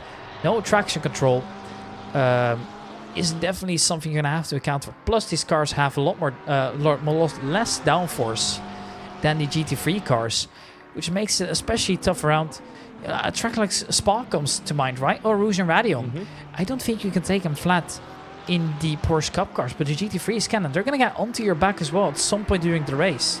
And that just makes those things so vulnerable, to say the least. And I think that is, well, the absolute art of, you know, using these cars. But, you know, I definitely wouldn't have chosen it myself. I don't think I would have lost it a single lap. This battle in P1, P2 here. Elliott Watts finally catching up to Konchik. Now only a few tenths of a second behind him. Trying to make something happen here. As Konchik had been relatively safe so far. Elliott Watts giving him some trouble now. Have to keep our eyes on this one. Yeah, you can see as well why, right? The last lap, Elliott Watts drove a 155.157, whereas Konchik was actually the driver to do a 156.8. So that is, you know, 1.5 seconds slower than he normally would be, which makes me think that it is actually due to a mistake that he's made somewhere around here. Yeah. As the Porsche is going to be stressing himself perhaps a little bit here, as this is a valuable position. Now, Elliott Watts obviously knows as well, Konchik has that safe zone of 5 seconds, so no matter what happens, when you push by, you also have to gain at 5.7. So I wouldn't be surprised to see that if Elliott Watts were to come in, or Konchik were to come in, that, you know, the other driver just stays out and tries to build that gap over a little bit more before they actually serve that pit stop as well. And when you see them come closer, you can just serve that mandatory pit stop once you're in clean air, because the driver that's going to pit first is the one at risk when it comes to clean air. And that makes me think that the driver that's going to come in first is actually putting himself at a disadvantage. But the pressure is on Elliott Watts. He knows he's got to come in and serve that longer pit stop. So it is up to him to find the correct timing for it. And honestly, at the moment, as you just can see how distributed the field is, I am just not sure how he's going to do that. Yeah, well, it's a tough question. I mean, Konchik does seem sort of have the advantage in this one. He can play a little safer. He can wait. And, you know, if you look at his best lap time, he's still the leader there. So assuming he can regain that form without making mistakes, I'm fairly confident to, you know, maintain that advantage. Now, obviously, we know as well, right? Konchik was quick. Elliott Watts were quick. Fredericks and Hanowich are a little bit further down the field this time round, but they are also just so competitive out there. I must say that this is probably, in all the time I've been here with the Amigos Racing League, I think this might have been, this and Season 14 have by far been the most competitive season that we had. So, yeah, I think that's great to say as well. As now Konchik is clenching his butt here. Just look at how much time Elliott Watts has made up, and he can now just apply that pressure to the absolute limit. This is scary. Yeah. Konchik went off there a little bit, I think. Yeah, he might have. Couldn't quite tell on that darkness. But I think that's also why Elliott Watts is now flashing his lights a couple times, saying, hey, I'm not happy with this. This is unfair.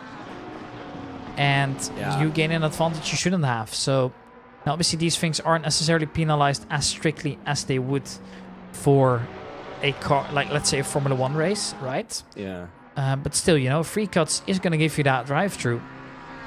We haven't seen him yet. But that also makes me think that Damien Konchik here might be on on thin ice. And with Elliott Watts only having 5 seconds, getting a drive-through now would be absolutely devastating for Damien Konchik. So he has to watch out. He really does. Yeah, well, I mean, I was just saying he's got the room to work, but I guess if you're gonna cut the corners, you really don't have as much as you think. Obviously, we don't know how many or how much room he has to work with here, but he's got at least one. So every one you take is one closer to getting a drive-through. So this race just continues to be tight between Konchik and Watts. Yeah, absolutely.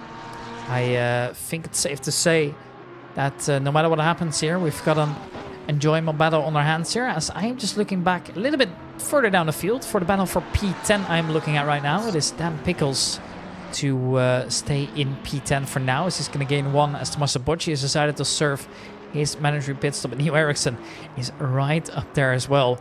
These two, they just can't get separated, can they? This is the second time we've seen them this close. Last time a small mistake happened, now they're back to battle once again. Neo Eriksson immediately dives down the inside, and I think he's done it as well. What a beautiful move. But now, on that exit, Lamborghini has to stick with him, but he's on the outside, so he's got the disadvantage here. He's sticking around, he's leaving just enough space. A slight touche between the two. And the Porsche, well, he's going to see that Lamborghini go all the way around. He wants to stay with him, but unfortunately he's going to have to fall off. So Neo Eriksson gains the position, but oh man, that was not easy, was it? That was a battle right there. My goodness. I do commend them, I guess, for not going off. Bit of a touche, as you said, which is acceptable. Those things happen, I suppose, but quite well fought by Eriksson indeed. Pickle's going to have to keep up the pace on him now. Can't let that one get away. No, most definitely not here. The drivers are trying their hardest here to stay with each other here. Chris Tedder coming into service mandatory pit stop as well. As I look through the field, I see that the majority of the drivers towards the back here have served their mandatory pit stops. So you can see a couple of drivers still got to do them. Thomas Merrifield. I think we've got Guy as well. Yes, Guy. Steve Guy has still got to serve it as well.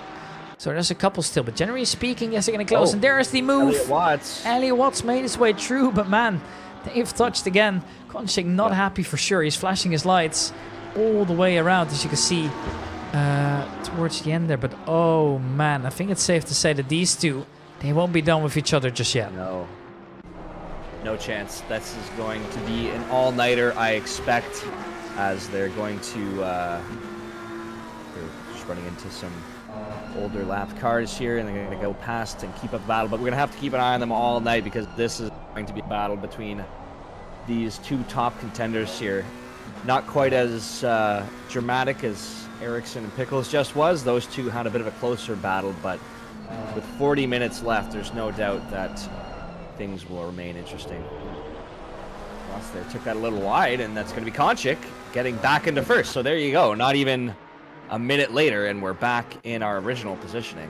It was bound to happen, wasn't it? Some driver was going to make a mistake eventually. And this time it will be the Porsche saying thank you very much. And he desperately needed that as well. I know he's obviously got that lead towards him with that penalty, but man, it is just a slight bit tight there as well. Yeah, I think so far close race to the season, even though we've got a small sample size, of course, but I think this might just be one of the most exciting ones we're going to see, as Jason Pooley makes a mistake. He's struggling to keep the car under control. He does keep the car going the right direction, but oh man, that was tough out there. Now he's able to continue, but oof, mate, that was close. As Thomas Merrifield serving his pit stop, making that Emma Plate's going to gain that position back.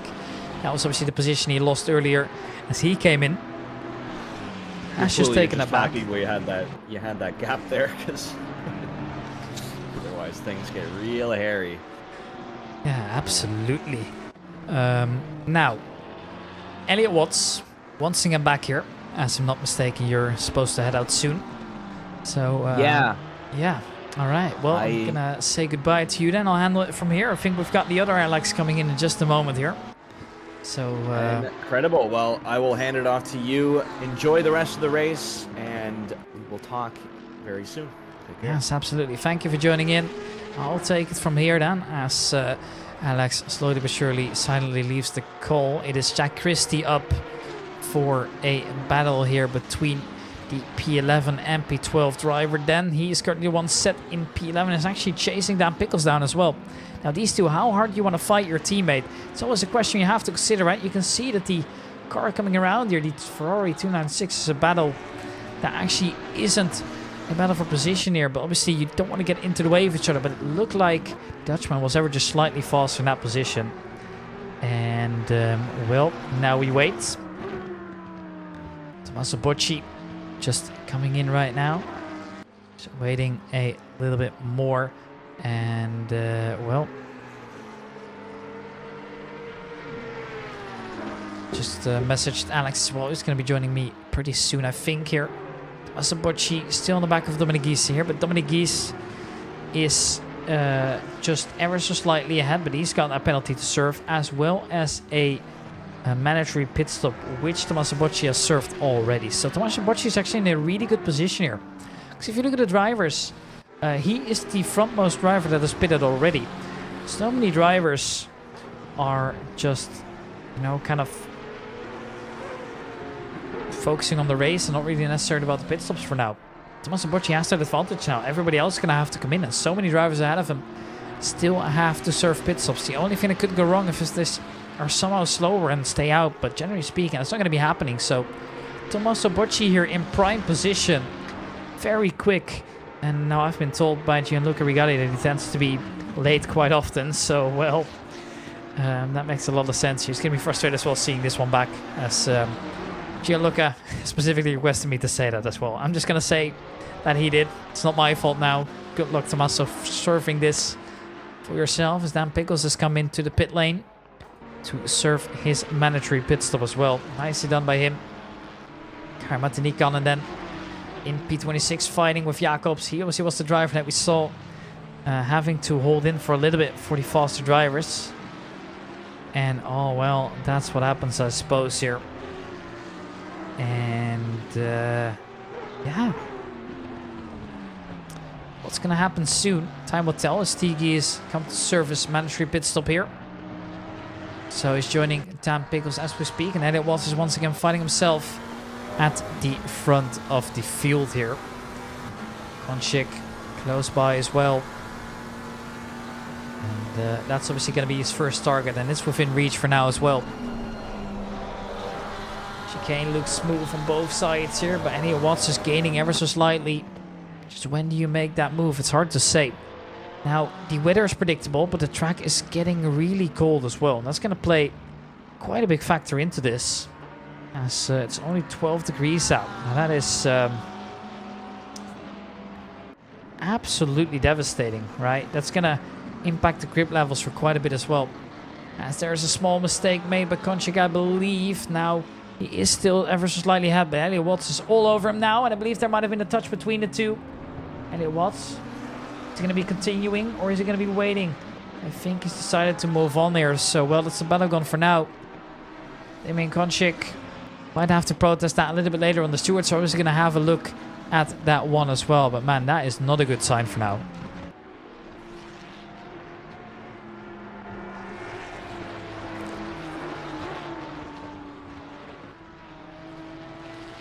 Kari-Matti Nikkanen here, seeing that the 3CD car has come into the pits now.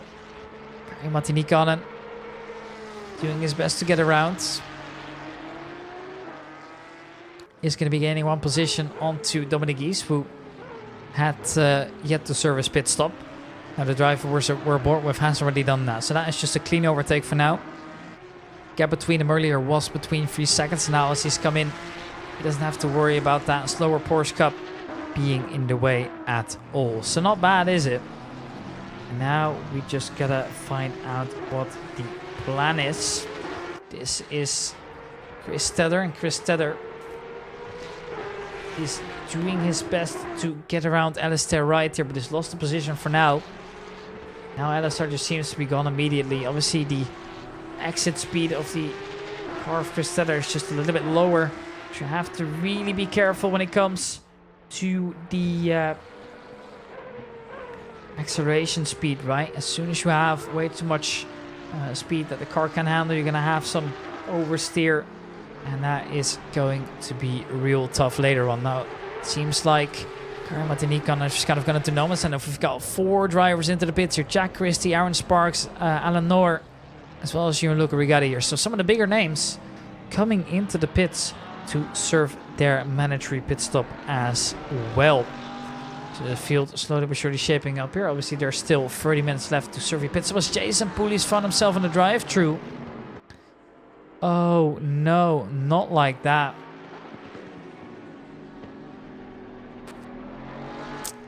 Oh, man, that hurts. A drive-thru on Jason Pooley. I don't see him in the server anymore. What has happened to him? Oh, there he is. He's still going at least, but has got that drive-thru to his name. He's going to have to serve that before the race ends at least. Obviously, otherwise he's going to have to carry it over to the next race, which you could do as well. But you could argue that his position isn't too great to begin with anyways. Jason Pooley is a driver we expect at the top, and he is currently doing that. But with that penalty, it's going to be forced back as well. So do you serve it or do you just continue? I think you kind of have to serve it, right? To ensure things don't go better. But yeah, I think he's going to move up a little bit more as Alan Norris found himself a 30-second stop and go penalty then. Oh no, not like that. That is very, very, very tough on him.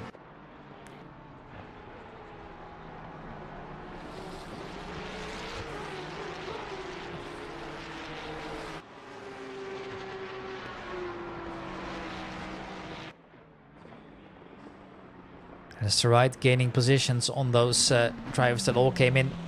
Served the mandatory pit stop here, and looks like basically everybody served them now, apart from Jack Christie. Darren Christie was serving it as we speak.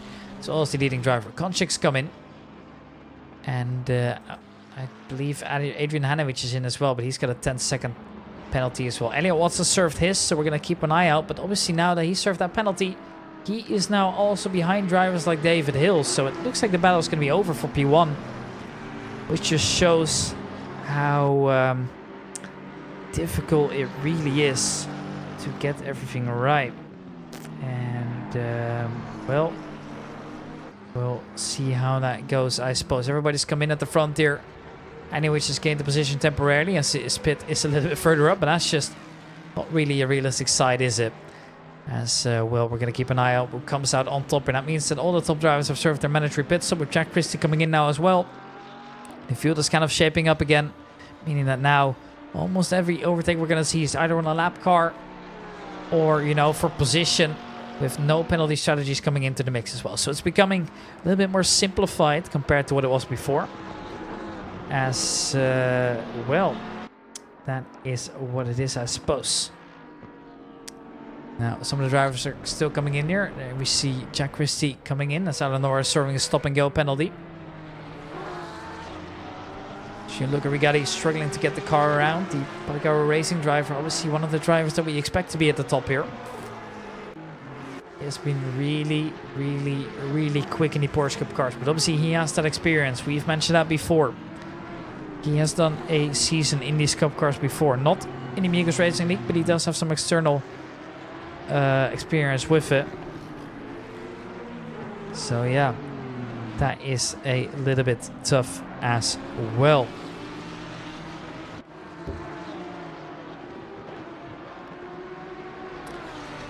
Terje Frederiksen close up to Elliot Watts here. So, I'm sorry, that's actually Adrian Hanovich. Apologies.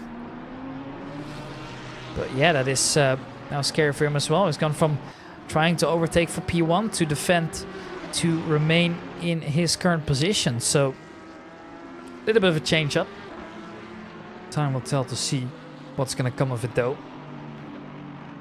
And, well, it is just a matter of time, for now at least. Alistair Wright coming in to get closer by. Sander Jacobs is the driver ahead of him.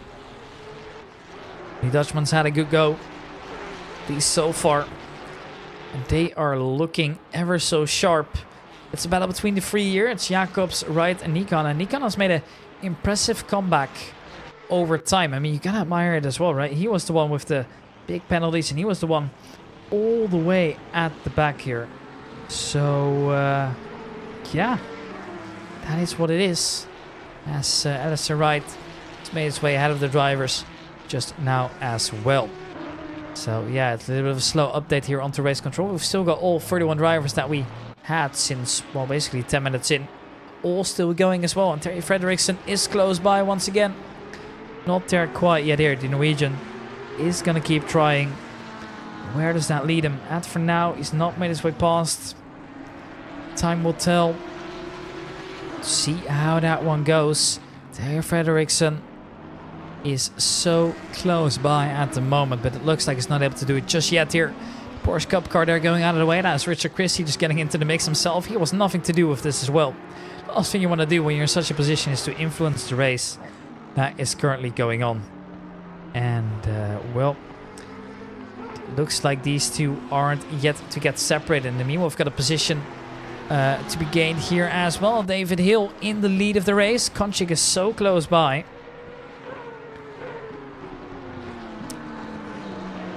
Hasn't been able to do it. There's a car going sideways and they're kind of getting in the way of him. They're able to avoid him though. Unsure what the driver at bay was there, but he's gone very, very slowly. Wasn't Elliot Watts, that's for sure. It's one of the back markers that was involved.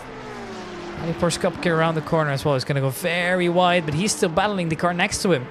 That is Kari Martinikan, if I'm not mistaken, together with Dominic Giesen. Yeah, now this is getting messy. It looks like only one car will make the corner as it looks like Dominic Giesen will see the driver behind him disappear completely. Let's have another look at that one as well. Just came off the incident. That puts him back towards the beginning. That also answers the question, who was the driver involved there? Now what's going to go? Looks like he's made his way through. Has he just outbraked himself? Is that what's happened? No, he's gone onto the grass. That's what happened then. And therefore not able to slow the car down in time. Does a nice little 720 spin to get the car into the correct position again. But unfortunately, it does mean he's going to be losing out on that position, at least for now.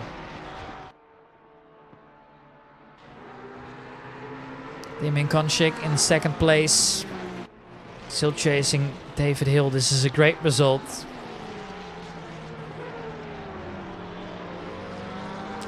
Time will tell to see what comes of it. And it appears I have a special visitor. Hello. Hello there, mate. Alright, so we go from one Alex to the other. No, it has been a while though. How's it going, Ricky? Real good. I'm in the process of setting up my sim rig, which I will get done tomorrow. Then I can crash into the walls at 9 Newton meters rather than 2.4. Break your wrist. Yeah, exactly. It's a great experience, right? I mean, I will get hurt at some point eventually, whether it's during the assembly or during gameplay, but I will. Time will tell, I suppose. And then I've got an invoice that's getting paid next week, as that's when I do my last thing for Skin Baron, which is going to give me enough to buy a triple monitor setup as well, including the stand. So yeah, then I'm immediately basically endgame, aren't I? Oh, you're rich. No, I'm not. I just save up a lot. Spent it all. Yeah. I was rich until I bought the rig. I think that's what happened to me as well.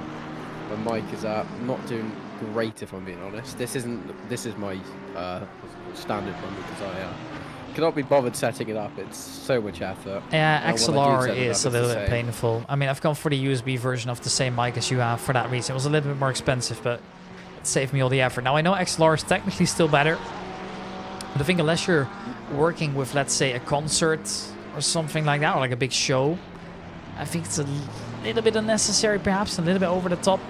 Although I guess you're going for real quality here, whereas I can't say the same.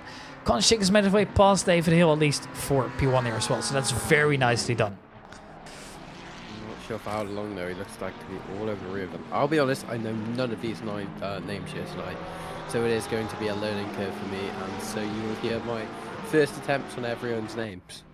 Oh yeah, well we've got a couple Polish names, so wish you the best of luck here. Oh, Jack Christie, I do know Jack Christie. Yeah, you should know Jack Christie by now. Yeah, no, it's a little bit messy as well with the names. We've got a couple of new guys here. The new drivers on the grid here, they are absolutely amazing. Now, actually, what I'm going to do is, well, I might as well send this to you, Alex. I'm going to send you something real quick, which means I'm going to be... Well, it's going to pop up on my main monitor, isn't it? There we go. Right, I'm going to send you something real quick that could help you a little bit now with how things are going. There you go. Are you giving me a spotter? Yeah, I sent you a spotter file. There we go. Sweet, thank you very much. I think the spotter guide has definitely helped both me and Alex. You never really realize the importance until you have one. The spotter guide just helps a little bit with some background information, which it all has. Like, for example, which drivers had which penalties.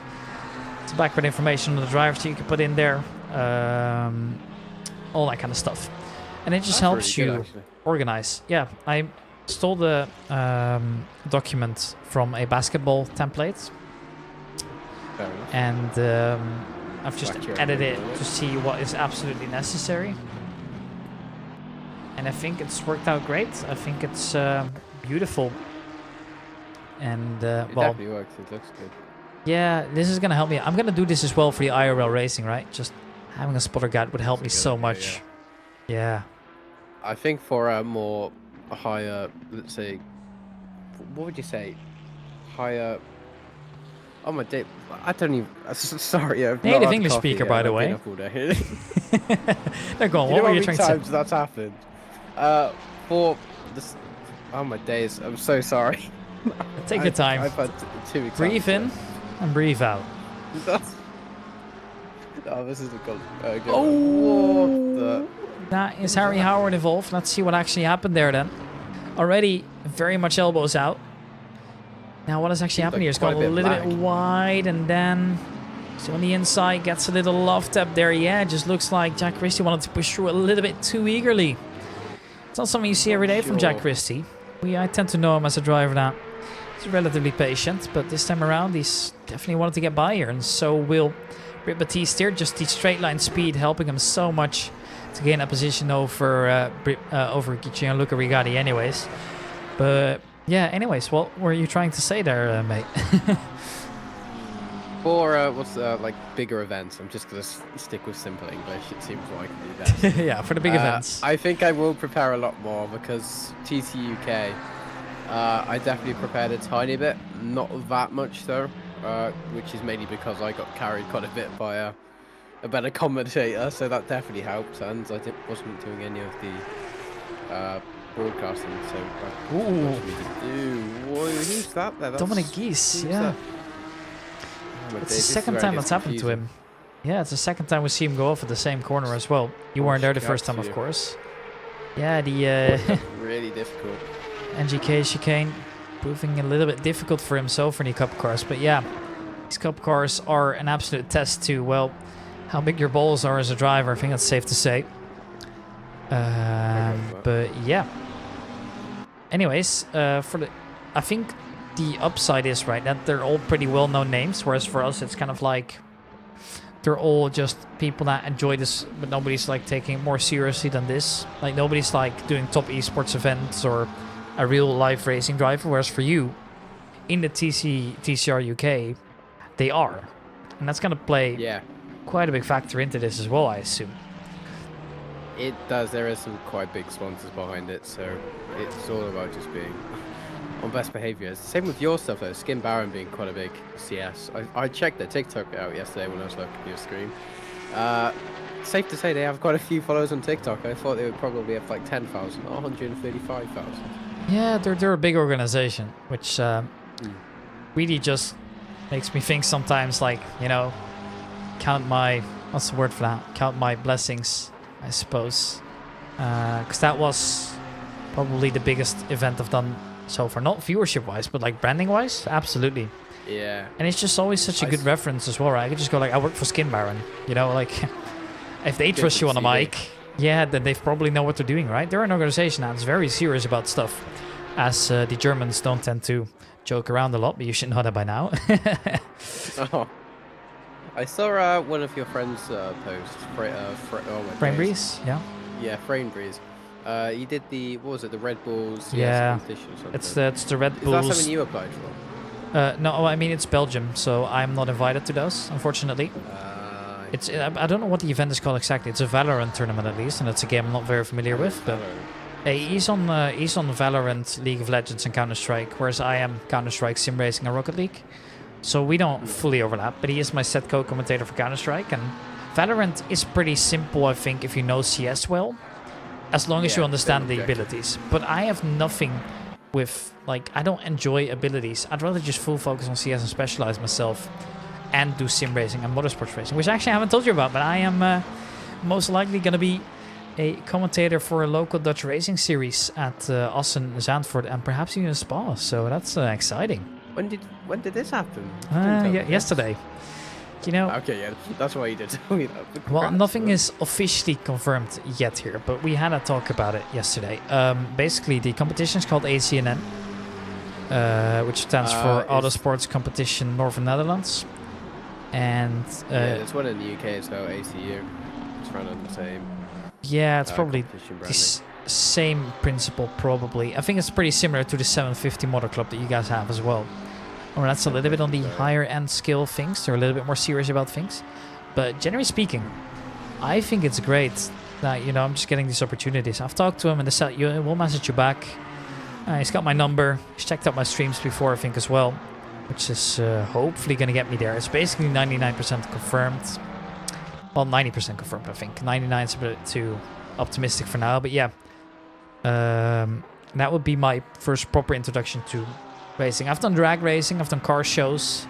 It's not quite the same, if you get me. No, yeah, I 100% agree. I think one thing, because I got to, I didn't speak in the commentary box, but I got to have a bit of behind the scenes at Spa. For it, this is when I was only first getting into it, but I was with a team anyway. It's so much more different to what you would expect it, because obviously when you're on a track you're only seeing one perspective live, and you have the rest on TVs, which can be good and can be bad. It's kind of similar to sim racing, but the thing is you have to puzzle everything together. There's no nice overlays that will help you. It's like 5 or 6 screens you have to multitask through. I think I've sent you a picture when I was in the tower at TT Assen. I think Spa Yeah. looked very similar to that, at least I'd assume so. My agency does the same thing when it comes to LAN events. There's a picture I'll send you after stream, and it's just basically their normal setup that they move from one place to another. It's about 8 screens, and only 2 of them are actually dedicated to camera work, and then the rest is just actual like help sheets and stuff. Yeah, help sheets, data, everything you can find. Makes me think, well, they're doing a good job. I don't know what agency that is. I don't know what exactly the thing is, but now I'm curious as well. You can't disclose it I yet. can't disclose it yet. Man. But are you at least able to confirm that, you know, at Spa, was it a similar like tower for comms compared to what I showed you at TT also? Okay, I need to be really careful what I say, but the agency I'm with, which hopefully I can announce this week officially, is the main organisers for a certain racing series. I think But it doesn't start with an F. Okay. Well, There you go. it's not I had ACNN, to at least. clarify You're that. not stealing my job. You're not flying over here to take away my opportunities, are you? No, but I'm actually. Now here's a plot twist. I might be going to Zandvoort soon. When? I'm not sure yet. I'm Dude, looking you should- for F1 you- tickets next year. No, dude. Come. Okay, this is very last minute. Come this Sunday. I'll be there. It's DTM. It's gonna be brilliant. Yeah, just book tickets, right? Yeah, right. Nah, Are you actually even did have a allowed valid to fly passport. alone? Because you're not 18 yet, are you? no, I'm 15. So, are you just allowed to go on a plane when you're 15 alone? I'm not sure how that works. I've never looked into it. No. The first time I flew alone, I There's- was like 18, so... But the only legal way you can do it is if you're I forgot the name of it. It's an I think Like a it's called consent an form? unaccompanied minor, I think it's called when you're on the plane. But that's usually when there's a person on the other side that's a legal parent or guardian or relative. Yeah, to pick you up waiting on and the other stuff. side. Yeah. So it's kind of difficult, and it also varies between laws in terms of it. I believe UK being probably one of the more stricter.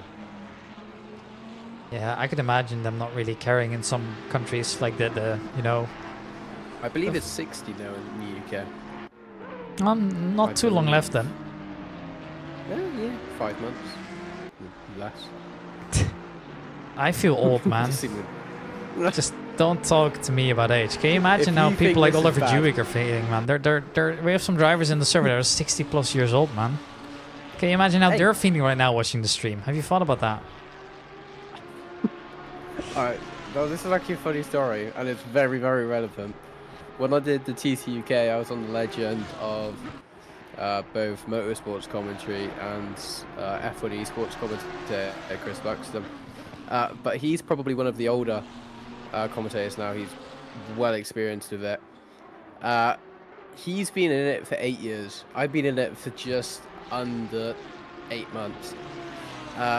When I mentioned exams, and he's like, "Oh, how old are you actually?" It's like I said 15, and there's now a 35. I think it's a 35-year age gap in between me and him. So he's a legend. No, Chris, if you're watching this, which you probably won't, unless I'm tweeted in it. Please don't tweet it. I'm on it already. Don't worry. Yeah, he's an absolute legend. He is.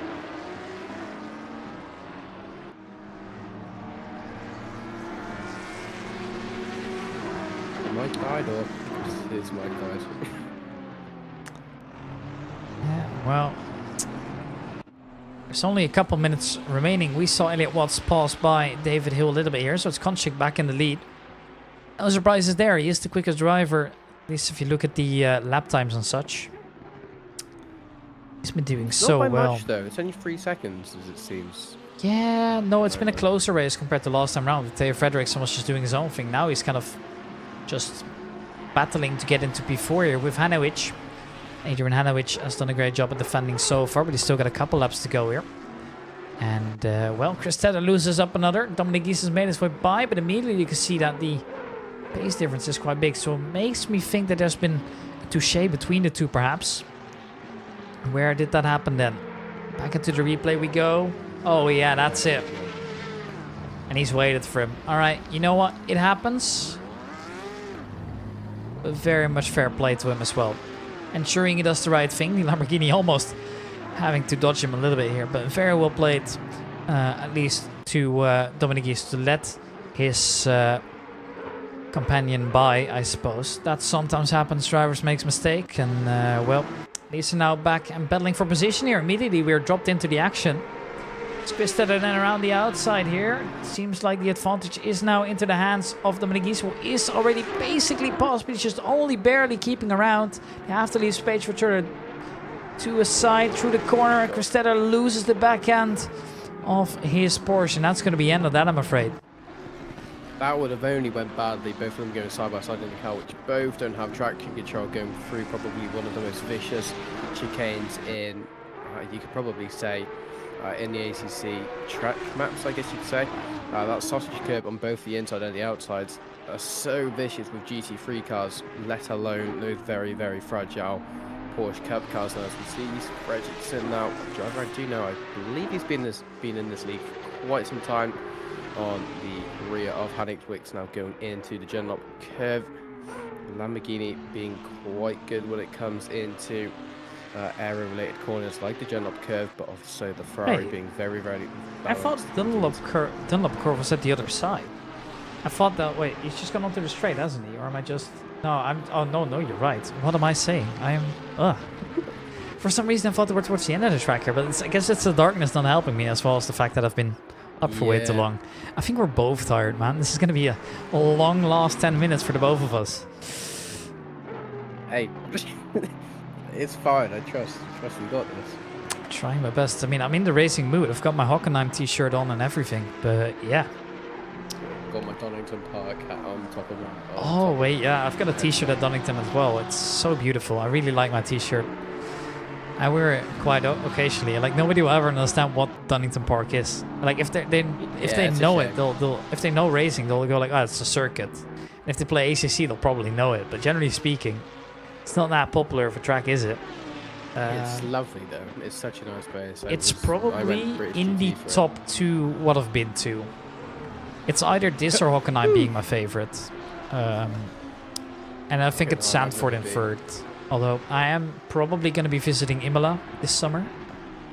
And if that comes true, European Le Mans Series. Oh, yeah. I've never been to a hypercar event. So, and with WEC being quite expensive and IMSA being too far away, I felt like the European Le Mans Series might be a good try.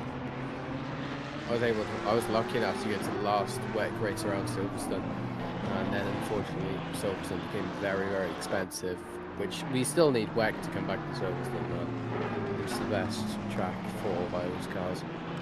Are there any events you can go to for free on Silverstone? Because I know, for example, at TT Austin and Zandvoort, you have a couple like amateur races that are just free to entry. Like there's nobody stopping you or checking your cards or whatever. I don't know if those exist in the UK. But I think even like the 750 Moto Club, as they're paired with TCR, I think you still have to pay for those, right? Don't you? I think it all depends on the club that's running the motorsport event. If it's BRSCC, it's most likely going to be a what's it called, paid event. But if it's maybe a smaller event, yeah, like an AM series, you might be able to get lucky with a free event. But I'm not. Yeah, it's not very frequent you see that in the UK unless it's a really small track, like Landau, for example. That's 5 minutes up the road from me. Yeah, I mean, I've got a couple things still in the UK that I want to go to. For example, Brands Hatch is probably the biggest one. I really want to go to Brands Hatch. I think it's a lovely circuit. When would you go? Because I definitely want to go Brands Hatch. I've done every track apart from that. Well, I don't know. That's the thing. Because, like, if I look at the calendar, right? If I look at, let's say, the BTCC, they did their second round around Brands Hatch, and they are returning there in October. But I'm going to be doing my final internship by then. So I unfortunately won't be able to attend that one. I think, at least. Next year. No, this year. You want to go this year? Yeah, why not? I'm trying to think of what events that go on. And then there's also one in September, which is just the exact same thing again, I'm afraid. GT? No, British GT has already been. Yeah, British GT as Brands Hatch is also coming back at the 27th to 29th of September. But it's the same principle. Yeah, it's a shame, isn't it? But yeah. I'm doing a half marathon. So that is not something I can do. Me neither, I'm afraid, which is a shame, but yeah. I mean, because I think my holiday, you know, like the autumn holiday that we have, is I think only in like the end of October, and by then most of the races will be over. Yeah.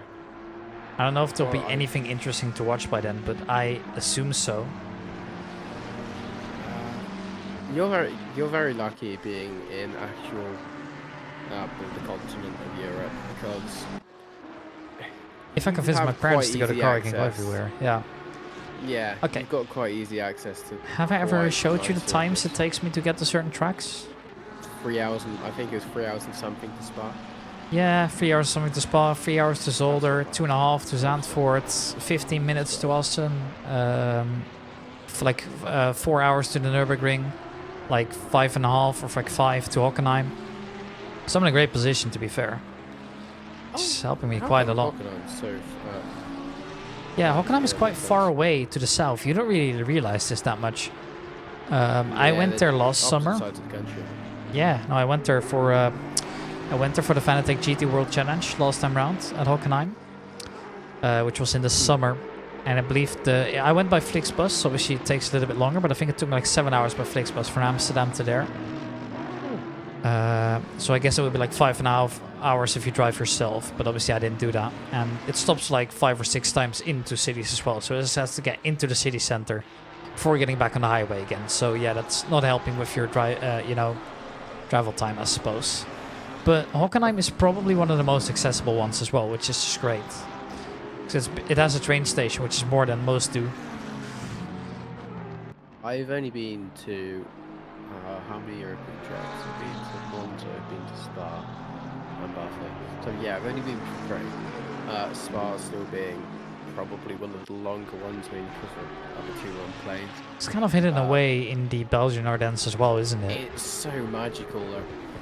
It's like, I don't know if you've ever been, but not yet. It's when you go to the car park. We went to there's like a gravel car park maybe 500 feet away from the entrance, but it was like a cloudy day, and this is still one of the best memories from it. This was like the first time I went to Spa. You just see it in the horizon, and it's just very, very vivid view of the top of a Rouge, and you can see cars going up it. It's just shocking how big the It's elevation magical, changes isn't are. it? Yeah, it's lovely. Yeah, it's still on the list, and I think it's pretty accessible for me as well, as long as I convince my parents that I can take the car. And Neil Archer's gone off. Very far away. Get back on though. Yeah, he's getting back on, but he's also well positioned to Darren Christie at least. Got a bit Not balanced ideal. as well, so he might have had a bit of contact with the wall, it seems. Yeah, I wouldn't be surprised. I mean, he was involved in some small incidents a little bit earlier as well. As now we've got a battle going on within the last 4 minutes. Tommaso Bocci as well as Mikola Zaurel just battling it out through the end. It's an absolutely beautiful livery here on Zaurel, at least I think so. I was about to say. Have you seen my livery yet, by the way? Yeah, I liked it. The pink Buster. Yeah. I like it. What are you racing? What? I'm Yeah, racing. what are you I'm gonna be racing a league called Phoenix Sim Sports. Oh, I do like the Phoenix guys. Yeah, there's they're a lovely fun- guys. I'm doing regulars at, of course, like competition with them, as I don't feel ready yet for ACC, but I'm going to be practicing ACC in the background to get my pace up. And then, I mean, judging by my availability, for me, it makes most sense to either find the league on Sunday or on Tuesday. Join me in Toga. Toga's a good one. When do they race? Do they have like a rookies thing? Practically, yeah, they do. There's one on Tuesday, one on Wednesday, and I believe one on a Thursday. Oh, you know, I could be interested in that. Yeah, I'm in with school quite frequently with Toga, and obviously I do commentary for Toga. They're absolutely lovely guys there. You're definitely there with it. Doesn't Formula Racing League also have? Don't they have like Taco Tuesday, or is that a console thing? I believe that's console. Ah, right. That's a shame, to be honest. Taco Tuesday. I don't know who came up with that name, but it was a legendary name. Apart from LeBron James, but that's different.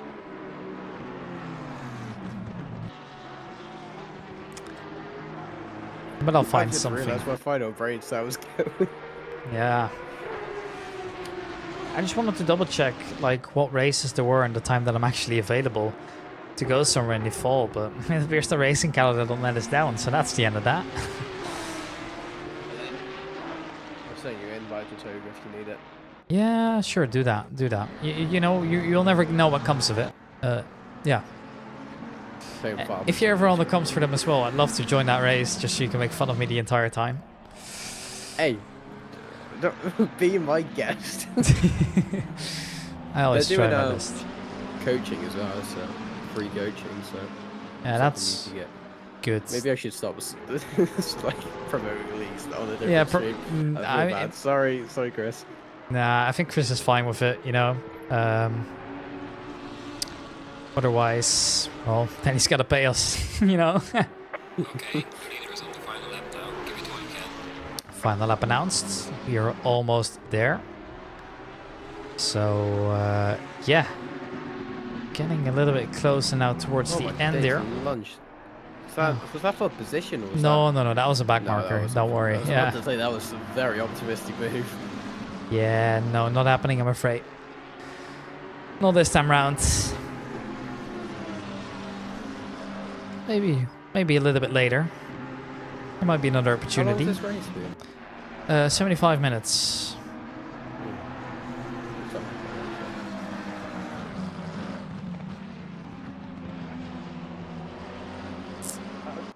One thing I'm still actually remembering now is technically thinking about it. You've got a Rhodes Pod mic USB. Yeah. Or was it USB-C, one of the two?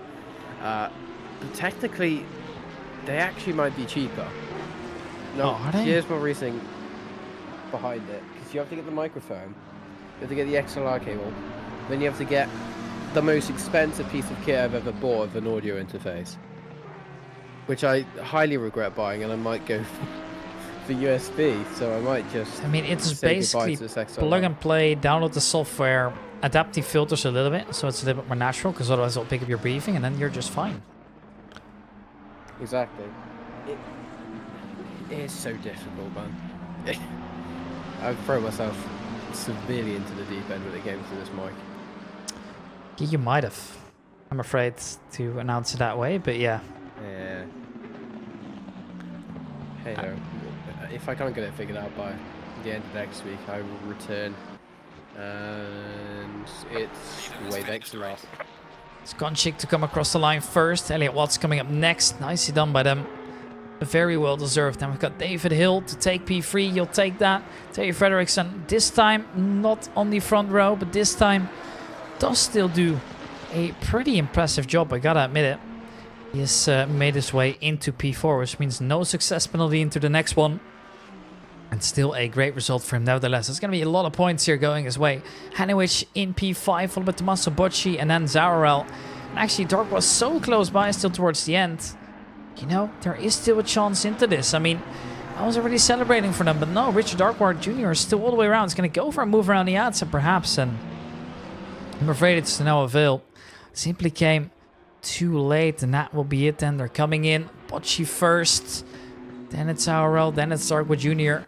Now waiting for Neo Eriksson to arrive in P9 as well. He's been a little bit quiet, just doing his own thing really. Kind of got unnoticed by us, but he has had a really good race here. So, honestly, not too bad at all, is it? So he's going to be making his way in P9. We've got Nico Handke right behind coming up as well. P9 it is for Neo Eriksson. As Nico Handke is going to come right across as well. There's quite a big gap between the drivers coming in now. Handke to finish P10. And Stan Pickles coming in next. One of the Porsches actually gone wide a little bit after that as well. There it is then. 10 Pickles.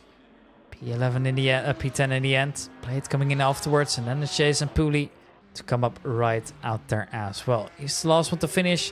Scoster's going to come in P26 here as well. We've seen a couple of early disconnects as well, so it's not entirely accurate anymore. But ladies and gentlemen, I want to thank you guys all so much for watching. It's been an absolute pleasure as always. Right, Alex? Any final words here? Jason Pooley is going to come in across the line in P12. Obviously, I wasn't here for the rest. Barely any of the race, actually. I believe I was there for 20 minutes, but good to see it was very clean, obviously. And congrats to the top three for the amazing job, and enjoy the success penalty for next race. Yeah, that's always an optimistic sign. Now, I won't be there, unfortunately, during Kialami. If you want to do a co-stream with the other Alex, you're free to, and otherwise we'll find something out. I am taking a paid offer, unfortunately, so I won't be there. Ladies and gentlemen, thank you guys so much for watching, and I'll see you guys next time round. Bye-bye.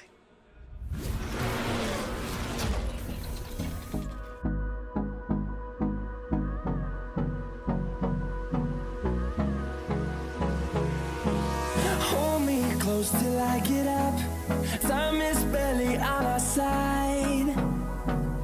I don't wanna waste what's left. The storms we chase are leading us, and love is all we'll ever trust. Yeah, no, I don't wanna waste what's left. And on we'll go, through the wastelands, through the highways, till my shadow turns to sun